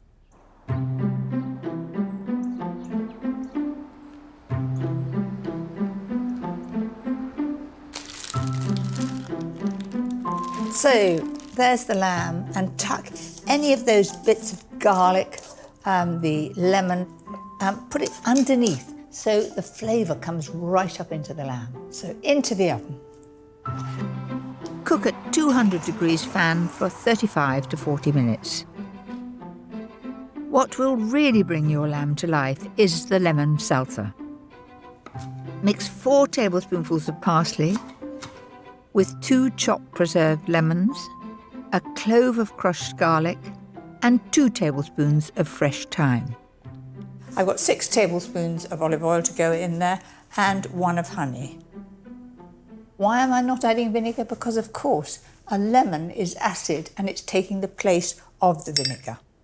And then to make it even more piquant, a few capers. Just a good teaspoon. There we are. Just a little pepper and salt. Then I'm just going to mix that together, and it's a lovely chunky dressing. It's piquant, it's fresh, and very good.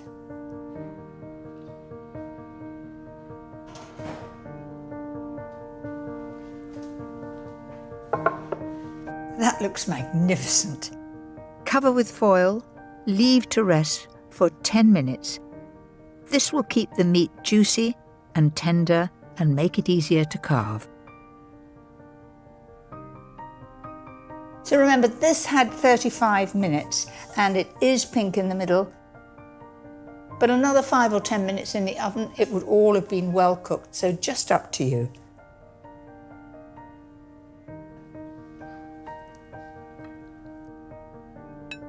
I think the family are going to devour that in absolutely no time and enjoy every mouthful.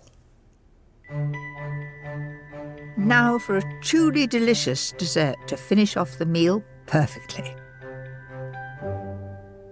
My family simply love ice cream.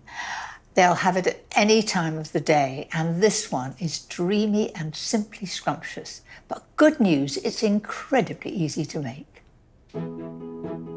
The honeycomb is nothing to be scared of. Add 4 tablespoons of golden syrup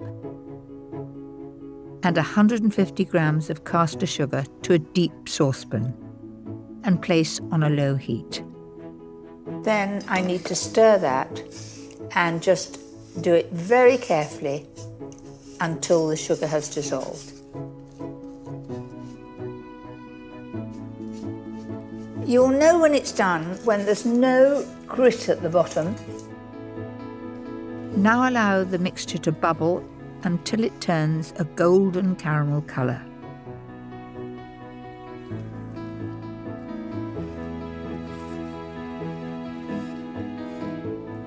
I think that's perfect. Turn off the heat, add 2 level teaspoons of bicarbonate of soda. 1, 2, and as soon as I stir it, it's going to foam up.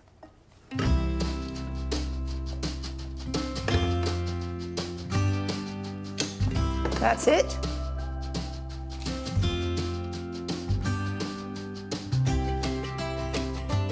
It's almost like magic, isn't it? Don't be tempted to touch it. It is burning, burning hot. While the honeycomb cools, you can get on with making the ice cream. And you don't even need a machine to do it. Whisk 600 ml of double cream to soft peaks. Then add 1 tin of condensed milk. When I was young, we had a den, and if we could get hold of a tube of condensed milk and some bread, we used to make sandwiches of it, and it seems heaven to us. I don't exactly fancy it now. If this isn't foolproof, I don't know what is. So, so easy. Now for the fun bit. Quite easy, wasn't it?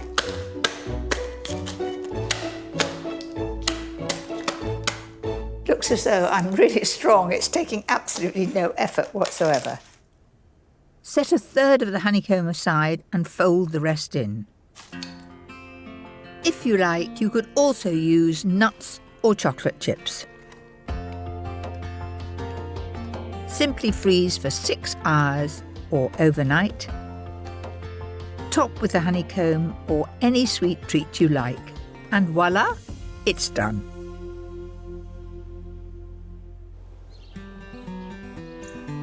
How's your appetite?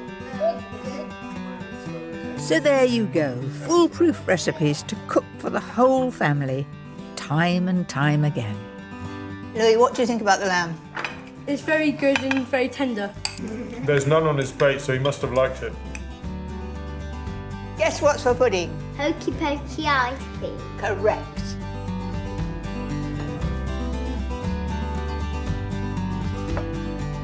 Have some more, please. No, this is mine.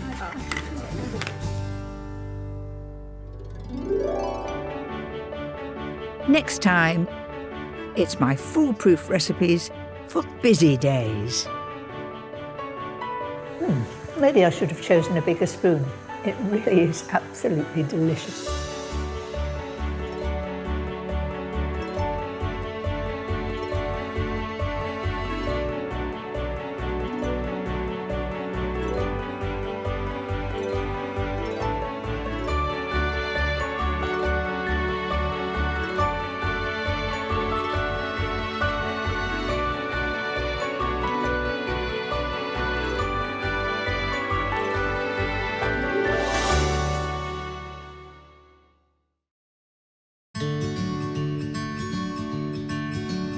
I'm Mary Berry, and in this series I'll be sharing some of my best foolproof secrets with you. I think it's really important to have a selection of trusted recipes that you know will never let you down. No matter what the occasion, I will show you how to make it simple. From my delicious ideas for lazy days, Here, are darling, treat for you. I could get quite used to this. Very nice. to moments when you need a little comfort. Life doesn't get better than that. And stylish treats to delight your guests. Today, it's foolproof recipes for those days when you're simply run off your feet. Maybe I should have chosen a bigger spoon. It really is absolutely delicious.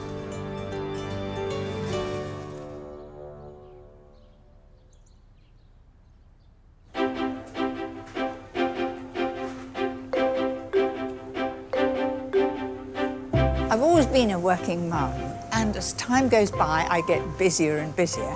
And my mantra has always been, get organised and try and do things ahead. Today, I'll be preparing some dishes that when I'm very short of time and run off my feet, that I can get together in no time. A rich and elegant one-pot wonder. My delicious fail-safe that feeds the family in minutes. A hearty favourite you can prepare ahead. And an effortless pud that is unbelievably good. But first, it's my scrumptious store cupboard standby. Chopped tomatoes are perfect for busy people. I always have them, and I buy them in sixes, and they're just there, and it gives me a great comforting feeling to know that I can knock up a quick soup or a quick sauce in no time. Something else I keep in the cupboard for times like this are sun-dried tomatoes. 6 of these and a touch of oil with some pressed garlic will give a beautifully intense flavour. Then add 3 cans of chopped tomatoes. Only at the end of the season, when tomatoes are really cheap, would I use fresh tomatoes. These are really the most useful thing to have in the cupboard. And a real foolproof tip is to add some sugar. The sugar brings out the flavour of tomatoes. Even if I'm grilling tomatoes, I just put a little sprinkle of sugar. It just gives it extra flavour, as well as a bit of pepper and salt. And finally, I'm going to add some stock. I've got 500 ml of stock. Now, you may not have fresh stock. If not, use a stock cube. Now, what I've got to do is give that a good stir, bring it to the boil and simmer it for 10 minutes.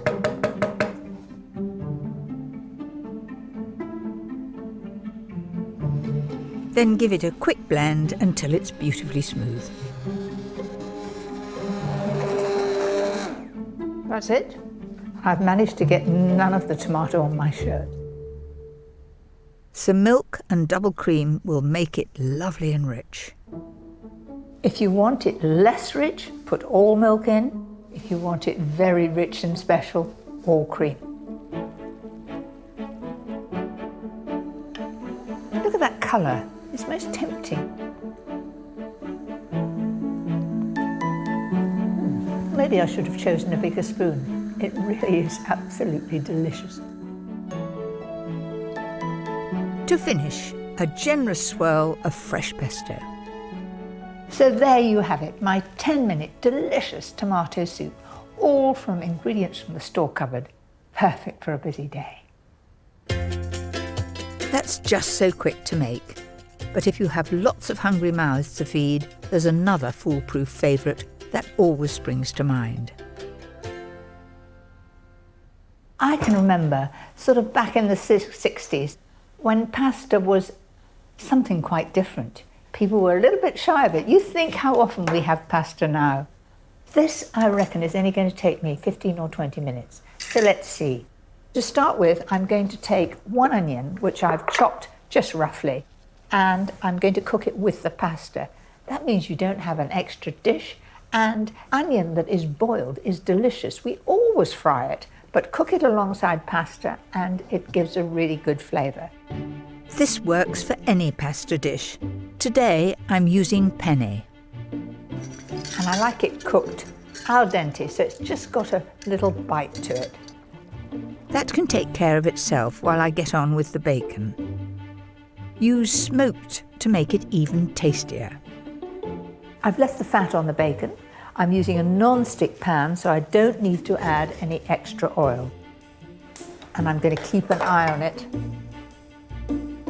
For a splash of colour, broccoli works a treat, but peas will stand out just as well. Now imagine doing this at home. You've got your pan on over there, but have eyes in your back of your head and listen to how the fat's doing, going over there just to give it a quick turn. The smell is wonderful.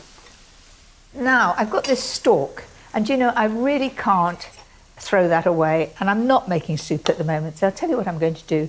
I'm going to peel this, and then I'm going to include it. And we waste not, want not. And I hope I come across these nice crunchy bits. That's it. Let's have a look at that pasta.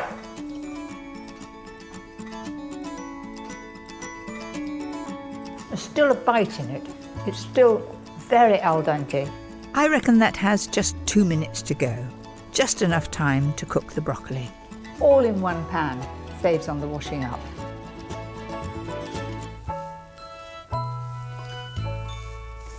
Now, can you see, that's just taking colour, and that's how I want it to be. That's it.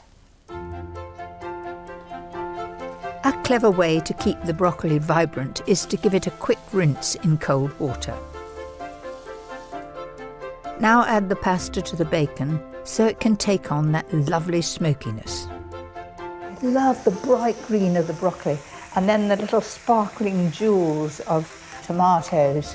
Already that's looking special, isn't it?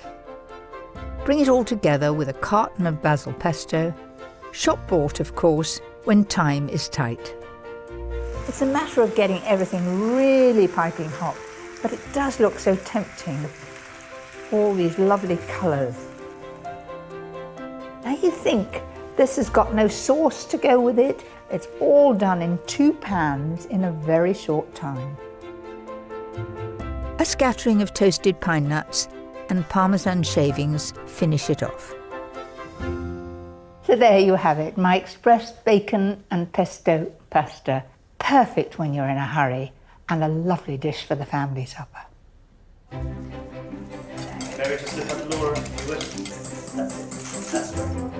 I'm so grateful that my days are very busy, and they have become even more so over the last few years. So this is for Holly, happy 12th birthday, and Alice. I try to keep on top of everything, and I have my lovely assistant Lucy to help. Yeah? But when I feel the need to unwind, there's one recipe perfect for slowing things down. Now, fennel, you either like it or loathe it, but I'm going to make you love it. and I'm going to cut it into small dice. If it's in too big a pieces, it won't become tender. So there it is.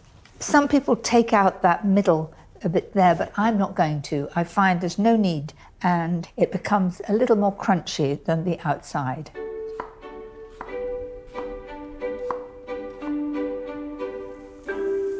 That's it. Now I'm going to just give that a turn. Now I'm going to add some garlic. Then I'm going to add the rice. This is round rice. It's not pudding rice. It's arborio rice, or sometimes known as risotto rice. Then we need to add some wine. Very important. A white wine, and I'm going to add 300 ml. And this is a new bottle, and I know just about where my finger should be, how far we should go down. So a 300 ml. Tiny drop more. And we'll just let that absorb for a few minutes.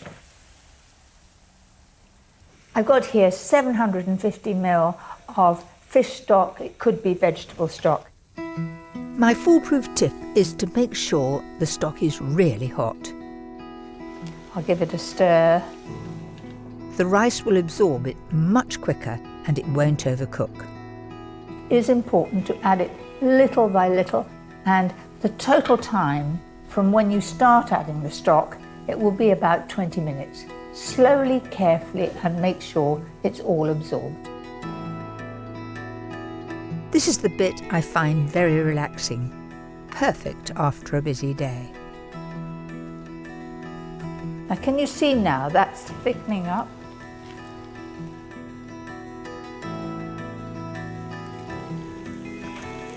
That is perfect.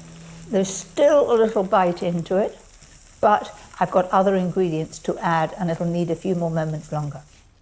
Some peas, lemon juice, and for that touch of class, generous chunks of succulent salmon. But you could always use prawns or chicken if you prefer. Now you'll notice that the salmon is at once changing colour from that shiny pink to an opaque pink. And it takes no time to cook at all. For sheer luxury, add 3 tablespoons of creme fraiche and some grated parmesan. And finish with some fresh tarragon. It's just the right consistency. You can see that it's sort of creamy, and I'm keeping the fish whole.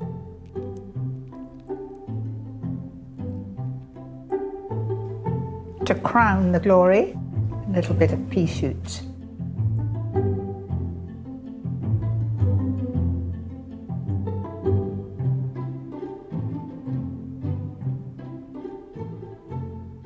You know, there's plenty of body in the middle of that rice. It's just cooked. It's lovely and creamy. The fennel flavour's coming through, and the salmon is just perfect. I don't just like it, I love it, and I'm going back for another one.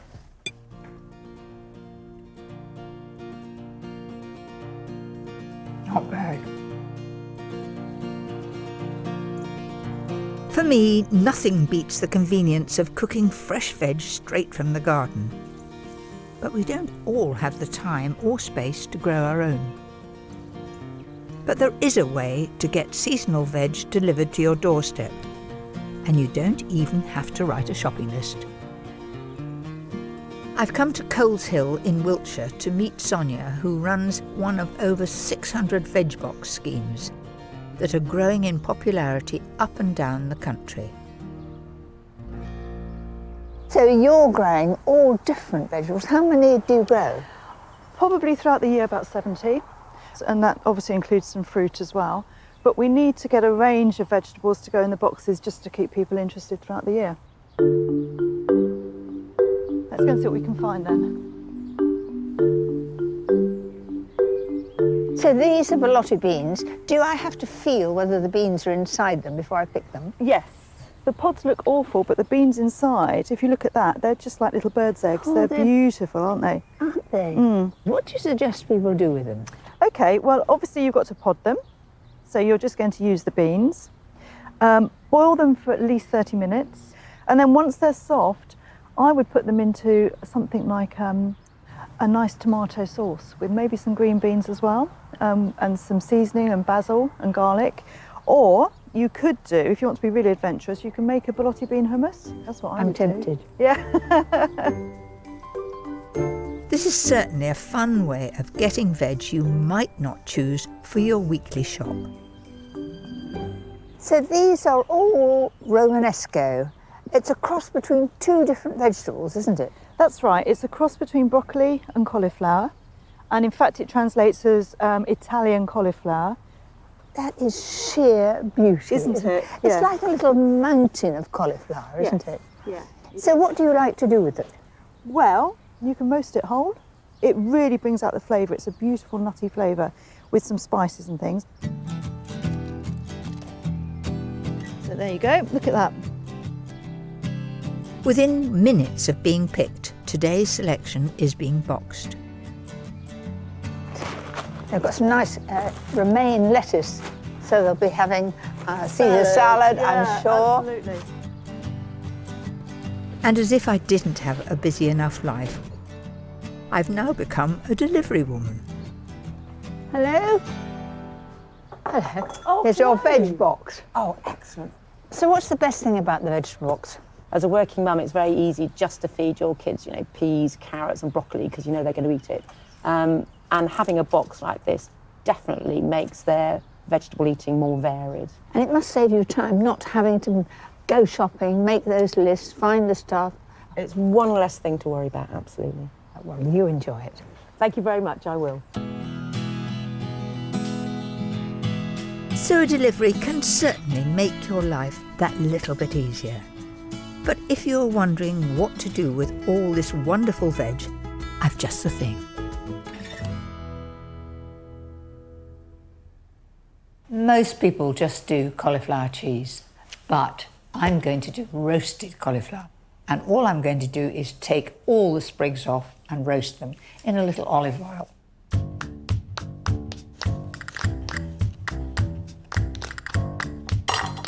Then just pull off each of the heads.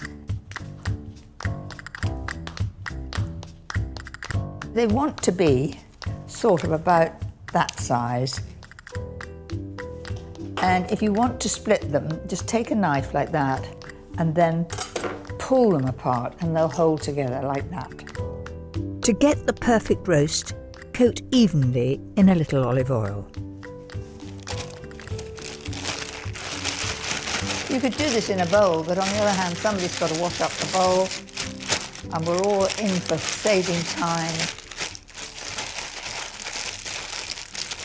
Then I'm going to put a little seasoning under the cauliflower, like that. A little bit of seasoning on top.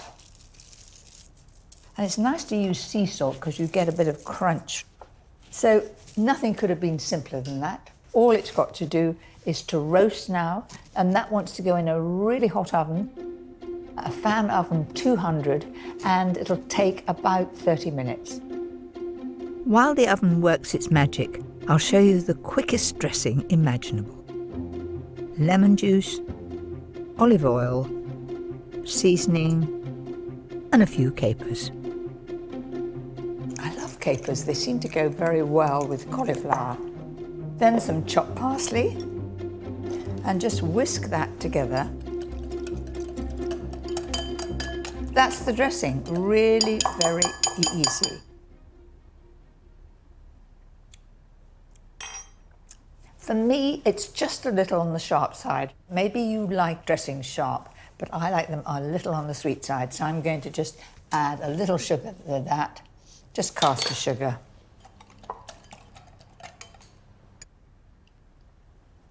That's more my style, a little less sharp. Cauliflower's going to be ready.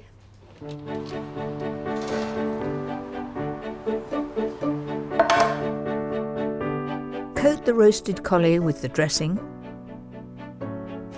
That has got a lovely shine to it now. And I'm just going to tip that while it's piping hot.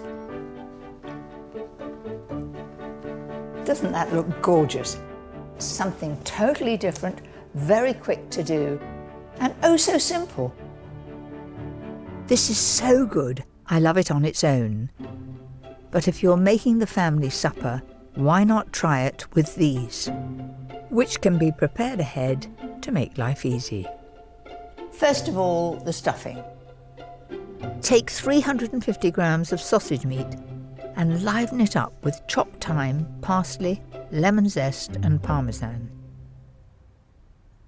And I can see it's well mixed because the parsley is evenly throughout.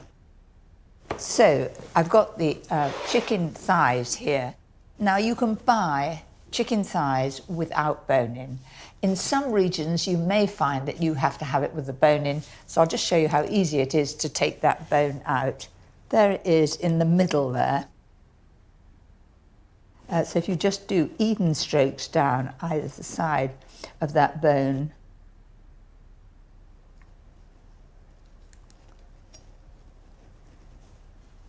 once you've got the end of it to hold, can you see the weight of the chicken brings it down, and then it just comes off quite easily at the end, like that. Right, now to the actual stuffing. Simply cut it like a cake for perfect portions. And I'm going to roll each one into a sausage shape, and think about it, it wants to be the same length as the chicken thigh. Just a little bit of seasoning. Then we put our little sausage in the middle. That's it. Roll those round like that. They want to feel rustic, so don't worry if the sausage meat peeks out at the ends. Now we need to put bacon round the outside. And make sure that it's really well wrapped round underneath. That's it, and that is going to hold it together. My tip for a beautiful glaze is to drizzle some honey before they go into the oven. I've set it at 200 degrees fan, and it will take about 25-30 minutes. What could be easier or quicker?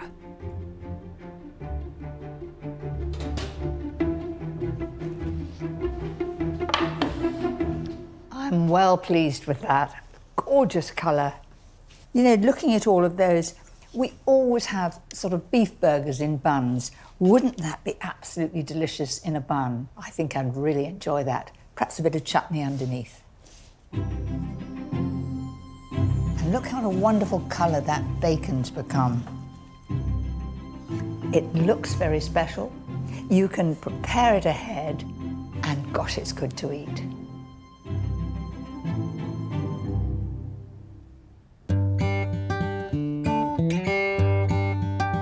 Despite life's demands, I always try and make time for my friends. And I've been playing tennis with the girls every week for over 20 years. Yours, she says.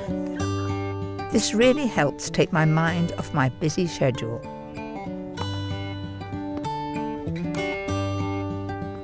But when we've tired ourselves out, I love serving up a special treat. And this is the quickest little pud you can imagine.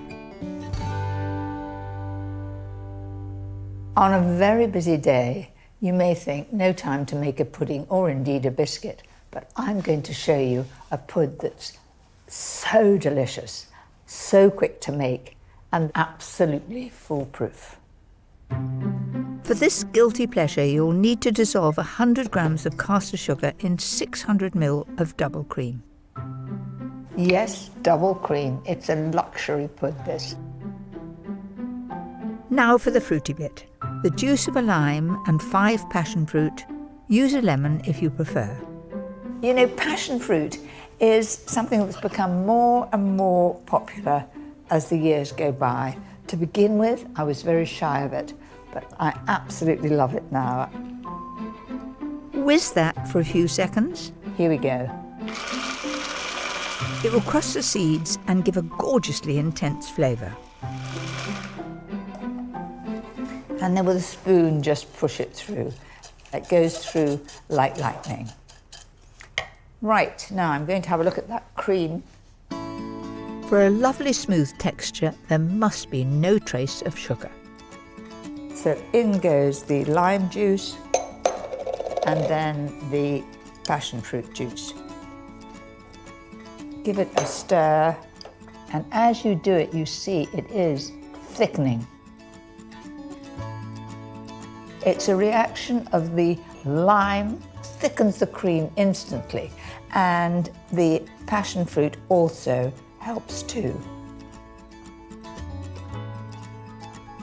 This is very rich. You certainly don't want big sundae glasses to fill because it would just be too much. So these little glasses, I think, are great.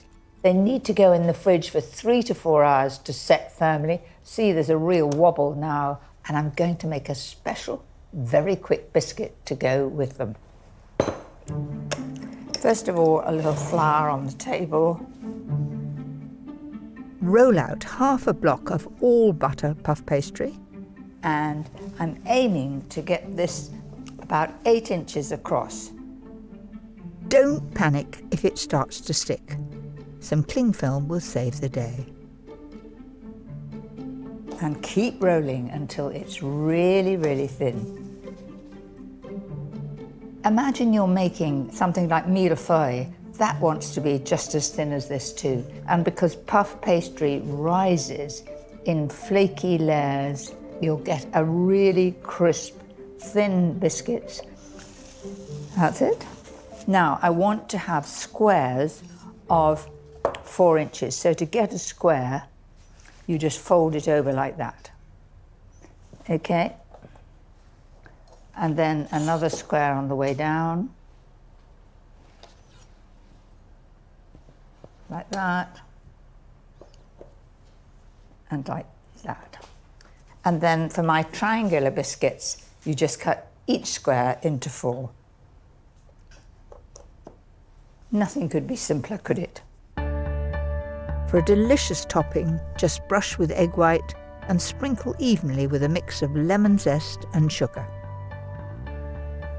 So really, so quick, easy, simple to do. You haven't even made the pastry. Now these need very careful baking. I've set the oven at 180 centigrade, and they take about 8 to 10 minutes because they want to be a very pale golden on the outside. If they're brown, they'll be bitter. So you've been warned.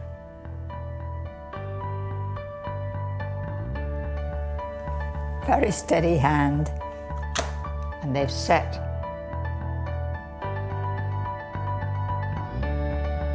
Finish them off with a dash of passion fruit. Now those are perfectly baked. They're a lovely pale golden brown colour and really original. I think they're winners, especially for the girls' lunch.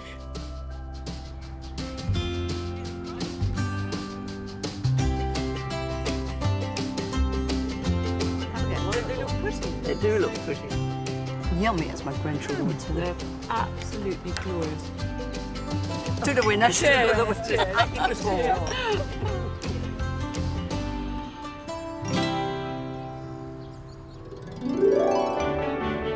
Next time, it's my foolproof recipes for days when you want to show off.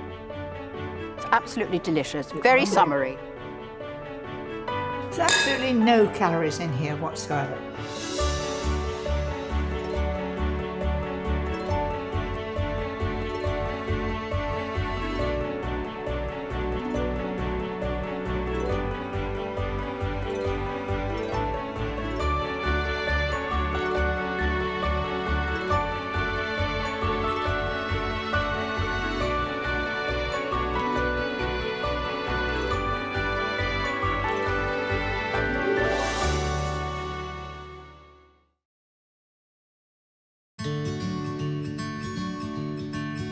I'm Mary Berry, and in this series I'll be sharing some of my best foolproof secrets with you.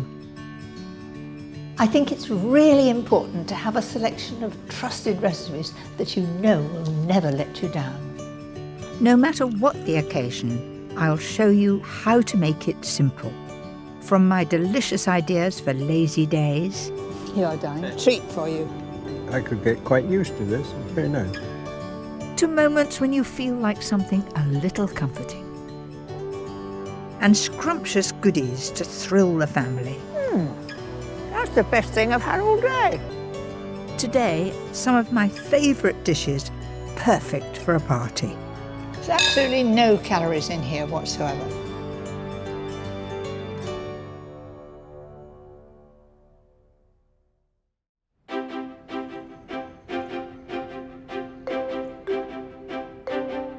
I love putting on a party, but to some people, cooking for a crowd is very daunting. I've always enjoyed sharing my ideas for party recipes. It's a time when you want food that's fun and different, but doesn't take forever to prepare. Entertaining shouldn't be complicated, so I'm sharing with you some foolproof recipes. A colourful salad platter, great for a party table. A classic terrine that's seen me through many happy occasions. A phyllo surprise that always has them coming back for more. And a truly impressive gâteau. But first, a delicious curry that makes a delightfully different party piece. When I was first married, I loved having people round, and there was certainly no room to sit down. People sat on the stairs, they sat on the floor. I could never get up now. And all the rage was a fork supper. That meant that you had a plate and a fork, and I think it's a splendid idea. Right now, I'm going to do a Thai chicken curry. It's perfect for a crowd, and all people need is a fork and a bowl. Add 6 sliced chicken breasts to a tablespoonful of red curry paste. It really couldn't be easier. Keep turning it over so that every bit is coated.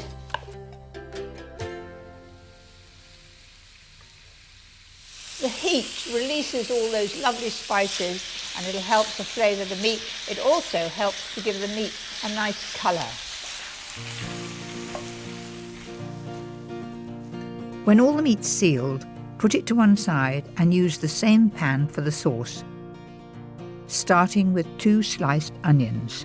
So on with the lid.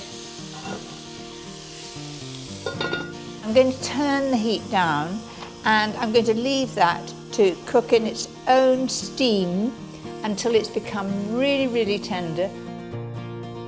After about 10 minutes, turn up the heat and add some finely grated fresh ginger. Oh, the freshness of that. It's a lovely smell, strong, lovely lemony ginger smell, lovely. I'm now going to add 2 more tablespoons of Thai paste. Go steady if you like it on the mild side. My secret for a thick, velvety sauce is a tablespoonful of plain flour. Sprinkle it evenly over. And full-fat coconut milk. Thai curry is fairly new to me. I think I had it at my daughter's, I suppose 2 or 3 years ago, and absolutely loved it, and I've made it ever since.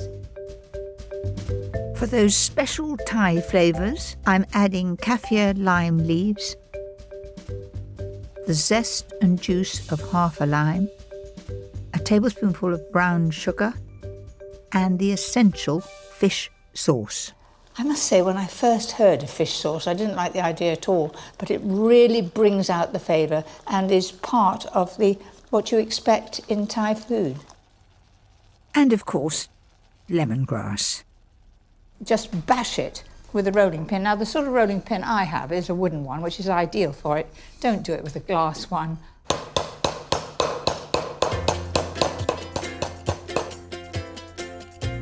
Now I'm going to return the chicken And as you're going to be doing this for a party, it's essential not to overcook it. About 5 minutes should do it. Right. For some gorgeous colour and crunch, I'm adding sugar snap peas and water chestnuts.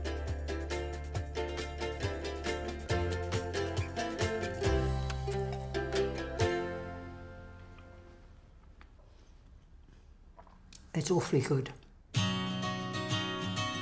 I love exploring new ideas, but sometimes there's nothing quite like the classics. And this recipe is one I've served at many a happy celebration. I love going back to my old favourite recipes when I'm having friends round for a party. Now this one is a ham hock, and I'm going to make it into a terrine. Many people are really frightened of making a terrine, but I promise you this one is very easy and it's foolproof. Neither trotters or ham hocks are very popular, but it is an excellent cut and it's going to make a very inexpensive terrine. The secret to this terrine is slow cooking the meat with celery, carrot, onions and some peppercorns and fresh thyme to give it plenty of flavour. All I've got to do is top up with water. It's important to cover the meat. That's it. So I'm going to bring that to the boil and then I'll transfer it to the oven. That weighs a ton, but I'm going to be very careful. That goes into the oven at 140 fan for about 4 hours, so all the flavours can infuse and the meat melts away from the bone.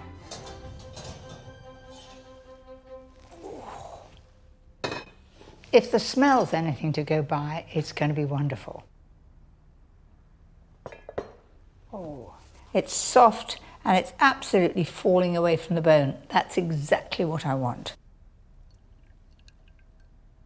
It's come off the bone without being asked. There we are. Oops. Look at that lovely chunk of meat there. Then you're left with a bone there. And I know who will like that. Break the meat into pieces. I want to keep it in shapes because as you cut through, it gives a lovely effect. Now that is perfect, it's all done. All those delicious juices from the cooking can now be reduced to make a beautiful jerry to hold the terrine together. I'm using 5 grams of gelatin. Can you see that? It's soft, squidgy, and then you take it and you drop it into that very hot stock. It wants to not be boiling, just very, very hot. And it is slightly cloudy, but that is all part of its charm. If it's terribly clear, I'm suspicious because it'll have no flavour. Now I'm ready to assemble the terrine. In the very bottom, I'm going to put chopped parsley so that when I turn this out, I have this wonderful green layer and it does look very smart. So just a little in there. Not too much. I don't want all the parsley to float about. And I've got some mustard seed here. I'll just put a little over here now. The mustard seeds add interest. So you do it in layers.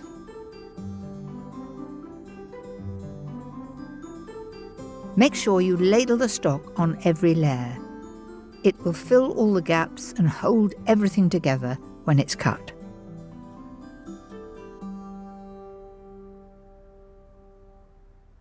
I'm quite chuffed with that. I think it's going to be something that is just a little bit different, and I bet it's something you haven't tried making before. And leave that until it becomes stone cold, and then put it in the fridge overnight. I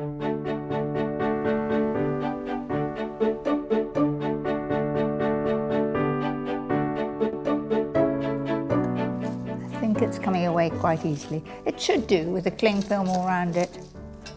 That's it. I think that parsley top looks lovely. It looks very inviting. And, well, let's see how it cuts. I think that looks pretty good. You see how well it holds together. It is beautiful. It is tender. The jelly is so well flavoured.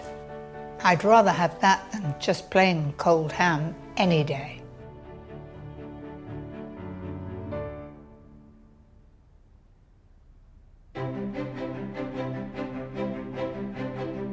When I'm planning a party, I make sure some of the dishes are blissfully quick to prepare. The secret is to use fruit and veg in season at its best. And at this time of year, what could be better than sweet, ripe tomatoes? With more sunshine hours than other parts of the UK, the Isle of Wight is perfect for tomatoes. And I've come to discover some of the wonderful varieties grown in Newport. Brian, when I was growing up, there was only one kind of tomato, all the same size, quite big. I think they were called Moneymaker, but that was it. We've got about 40 varieties we're growing at the moment. So we've got everything from big beef tomatoes to tiny cherry tomatoes, some on the vine, some off the vine, lots of different colours, yellows, orange, pinks. We have one guy who goes around looking for lots of different varieties, and his quest is to basically find the tastiest tomato. I think he's got a very cushy number. I wouldn't mind going around the world tasting tomatoes. Try one of these, Mary.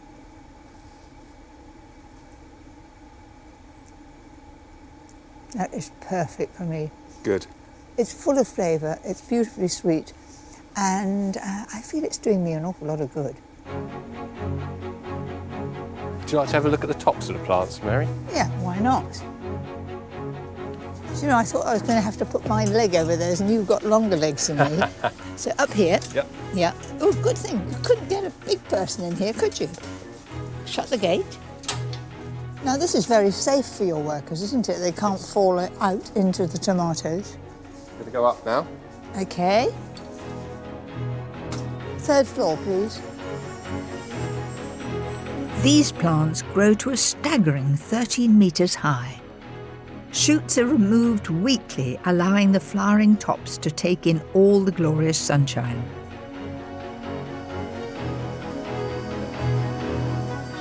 It really is another world right up here. It seems acres and acres of it. As far as I can see, there are tomato plants. It is amazing. It's just sort of breathtaking. But the best is yet to come. I'm going to choose a selection for my party platter. There are so many varieties here. I'm tempted by the greeny ones over here, and I think you call them zebra, and I'm going to use those in my platter because they look so stunning and so different. Let me show you one here, Mary. It's almost black, isn't it, round the outside? That tastes really good. It's got a very firm texture, a lovely flavour.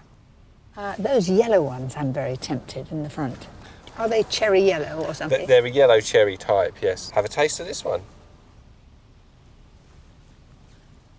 They are very firm, they hold together well. I think they're lovely, and they'll certainly add interest to my platter. Have you got a box down there? I have, yes. There is a decent sized box here, so. Well, let's have the old flavour, these lovely cherry tomatoes here.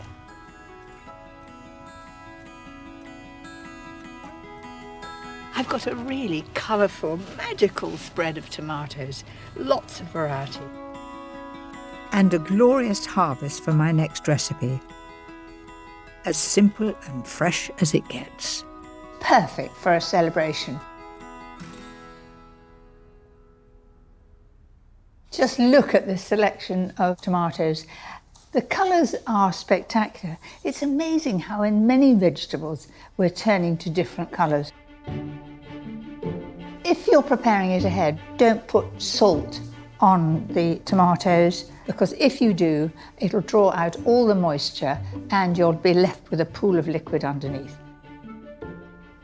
I think I rather like the look of these. A simple dish like this makes the ingredients the star of the show. so you can't really go wrong. But I'll just toss them in so they're all quite haphazard. Spring onions go beautifully with tomatoes, and these will add a bit of crunch. That's it. Sprinkle that over the top, all over. So I've left a little hole in the middle because I'm going to put a little bowl there of my goat's cheese, and I'm going to make it into a little sort of mousse. I think a great change from mozzarella. After all, we're changing the colour of the tomatoes. Why don't we change the type of cheese? This mousse is definitely foolproof. Just whip 100 ml of double cream with 150 grams of soft goat's cheese. Mixing the goat's cheese with the cream makes it a lighter texture and a little bit richer. What could be easier? So that goes into the centre. We're getting there. To bring it all together, blend fresh basil, garlic and olive oil for the dressing. Delicious. Don't put this on till the very last minute. Finish with some beautiful Parma ham and the last sprig of basil. I think this is perfect for a summer celebration. It really is sunshine coming through the windows. Absolutely stunning.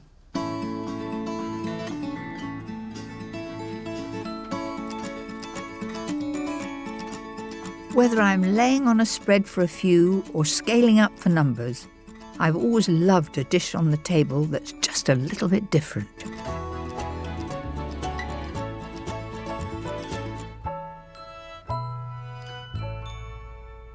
I've served salmon kubiak on all sorts of occasions. It's easy to serve because you know that each one will serve, say, 10 people, and so you can up the recipe very easily. I think that this is a very good centrepiece for a party, especially when you want to be a little bit more economical than usual.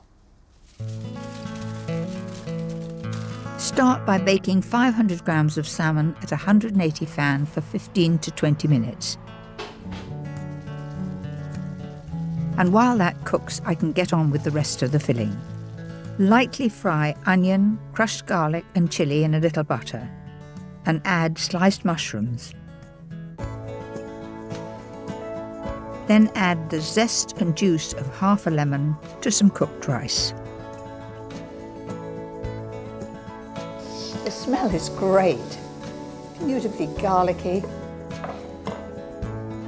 When the salmon's cooked and cooled, break it into pieces.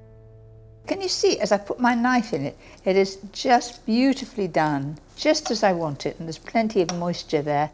This used to be a half-term treat for the children when they were young, and their friends would come in and I'd make a big kubiak. For a lovely fresh flavour, use a handful of chopped chives and parsley. That looks good enough for me. And shush it all in. And then I'll give it a good mix. That's it. And you see how gentle I'm being. I'm not sort of mashing it down because I want to be able, as people eat it, they think, oh, this is salmon. I can see the nice big generous pieces of salmon. That's it. So I'm just going to put that to one side and get on with the phyllo part. Don't be put off by using phyllo. It's wonderful stuff, I think, phyllo. And no, I am not going to make it. I made it at college and I vowed never again. I have a foolproof trick that never fails. All you need are 6 sheets of phyllo pastry, a sheet of non-stick paper and melted butter. I'm doing it that way, then that way, and then that way, so that it holds together well. By crisscrossing the sheets like this, it just won't fall apart.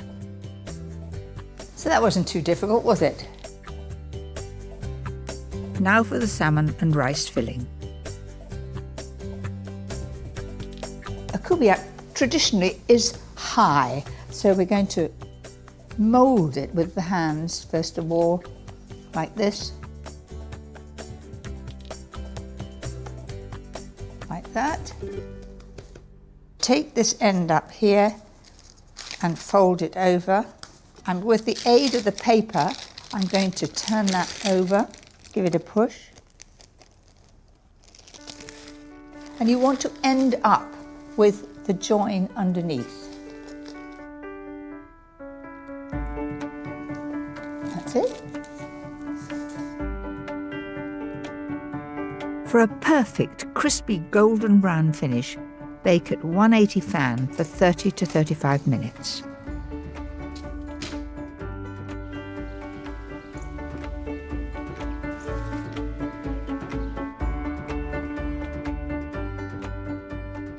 I'm really quite chuffed with that.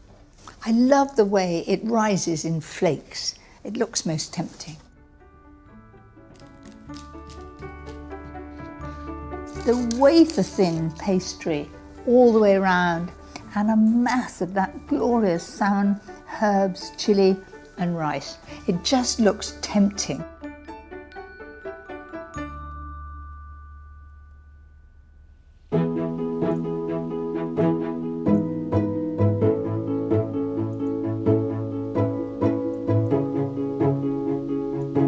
I've always enjoyed cooking for lots of people, and a summer's day is the perfect excuse for a party in the garden. Today we have the garden owners of Buckinghamshire who open their gardens for National Garden Scheme, and they're all coming here on a jolly and to see our garden.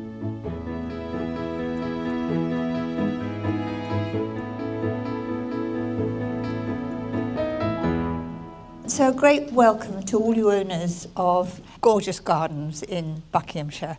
And for once the weather forecast said the sun would come out between 2 and 3. They're quite right, aren't they?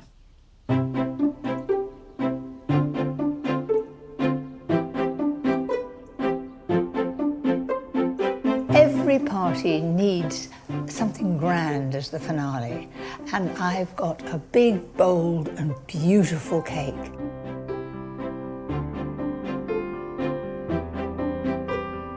What I love about this is the Genoese sponge, one of my favourite things to make. For each sponge, whisk 4 eggs and 125 grams of caster sugar. A lifetime of baking has taught me to rest the bowl on a wet cloth, or it will slip. On it goes.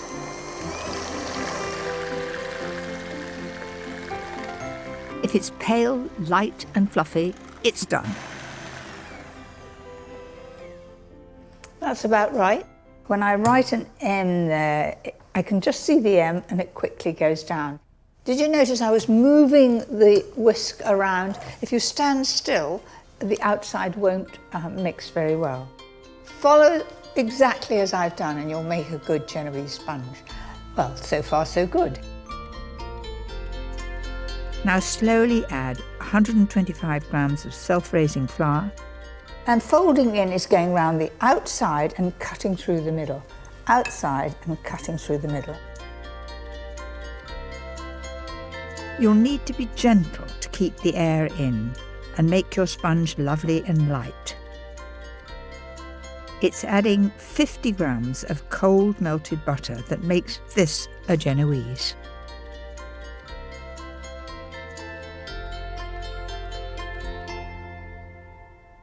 So that is absolutely scraped clean. My mother would be proud of me, wouldn't she? She always used to say I was a bit of a... used to do things rather quickly when I was baking. I've learnt that it's a good idea to take every scrap out, makes a bigger sponge. Make the second one in just the same way, then into the oven for around 30 minutes at 160 fan until golden and springy to the touch.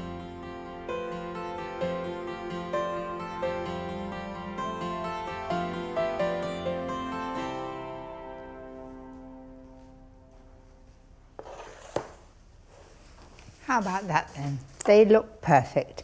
They're just shrinking away from the sides of the tin, and when I put my finger on it, it springs back again. So that will be the underneath, and this will be the top, and I'm going to let those get absolutely cold before splitting them. This is anything but guilt-free. For the filling, I need 1.5 pints of lightly whipped double pouring cream. Of course you can do this with a mixer if you like, but keep your eye on it. That's beaten just the right amount. Let's get to cutting these in half. Lie the knife absolutely flat and a sawing action until you meet where you started. It's quite fun to do, but you've really got to concentrate to get it right. And now it's an assembly job, the part that I like best. It's really generous, but this is a special party. I want everybody to say, gosh, this is good, no extra cream needed. They're going to enjoy every single slice.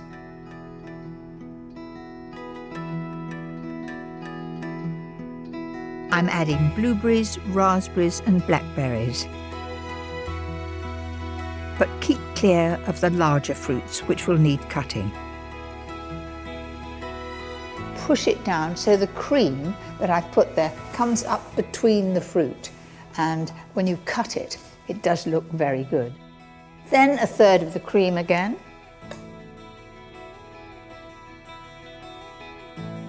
It's best to do all this the night before and keep it in the fridge. Cream will soak into the sponge, keeping everything lovely and moist. There's absolutely no calories in here whatsoever.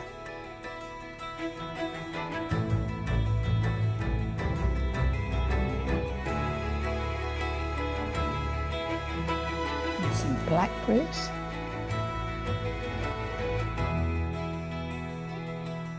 Have I gilded the lily too much? No, I don't think so. I'll put a few more on. I think that's a most spectacular finale to any party.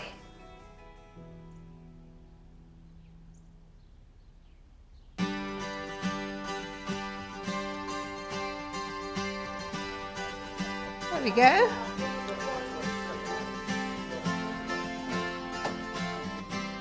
That looks amazing. If I could eat it all, I would.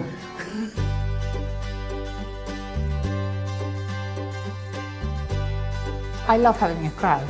I'd never write a book cooking for one. I like the friendship, I like the people. I like them to enjoy what I cook. It's absolutely delicious, very summery. I hope we're allowed seconds. All her recipes work, that's the lovely thing. You always know if you want to make another recipe you've never done before, if it's a Mary Berry, it's going to work. Everybody seems to have enjoyed themselves, and it's good to spoil them.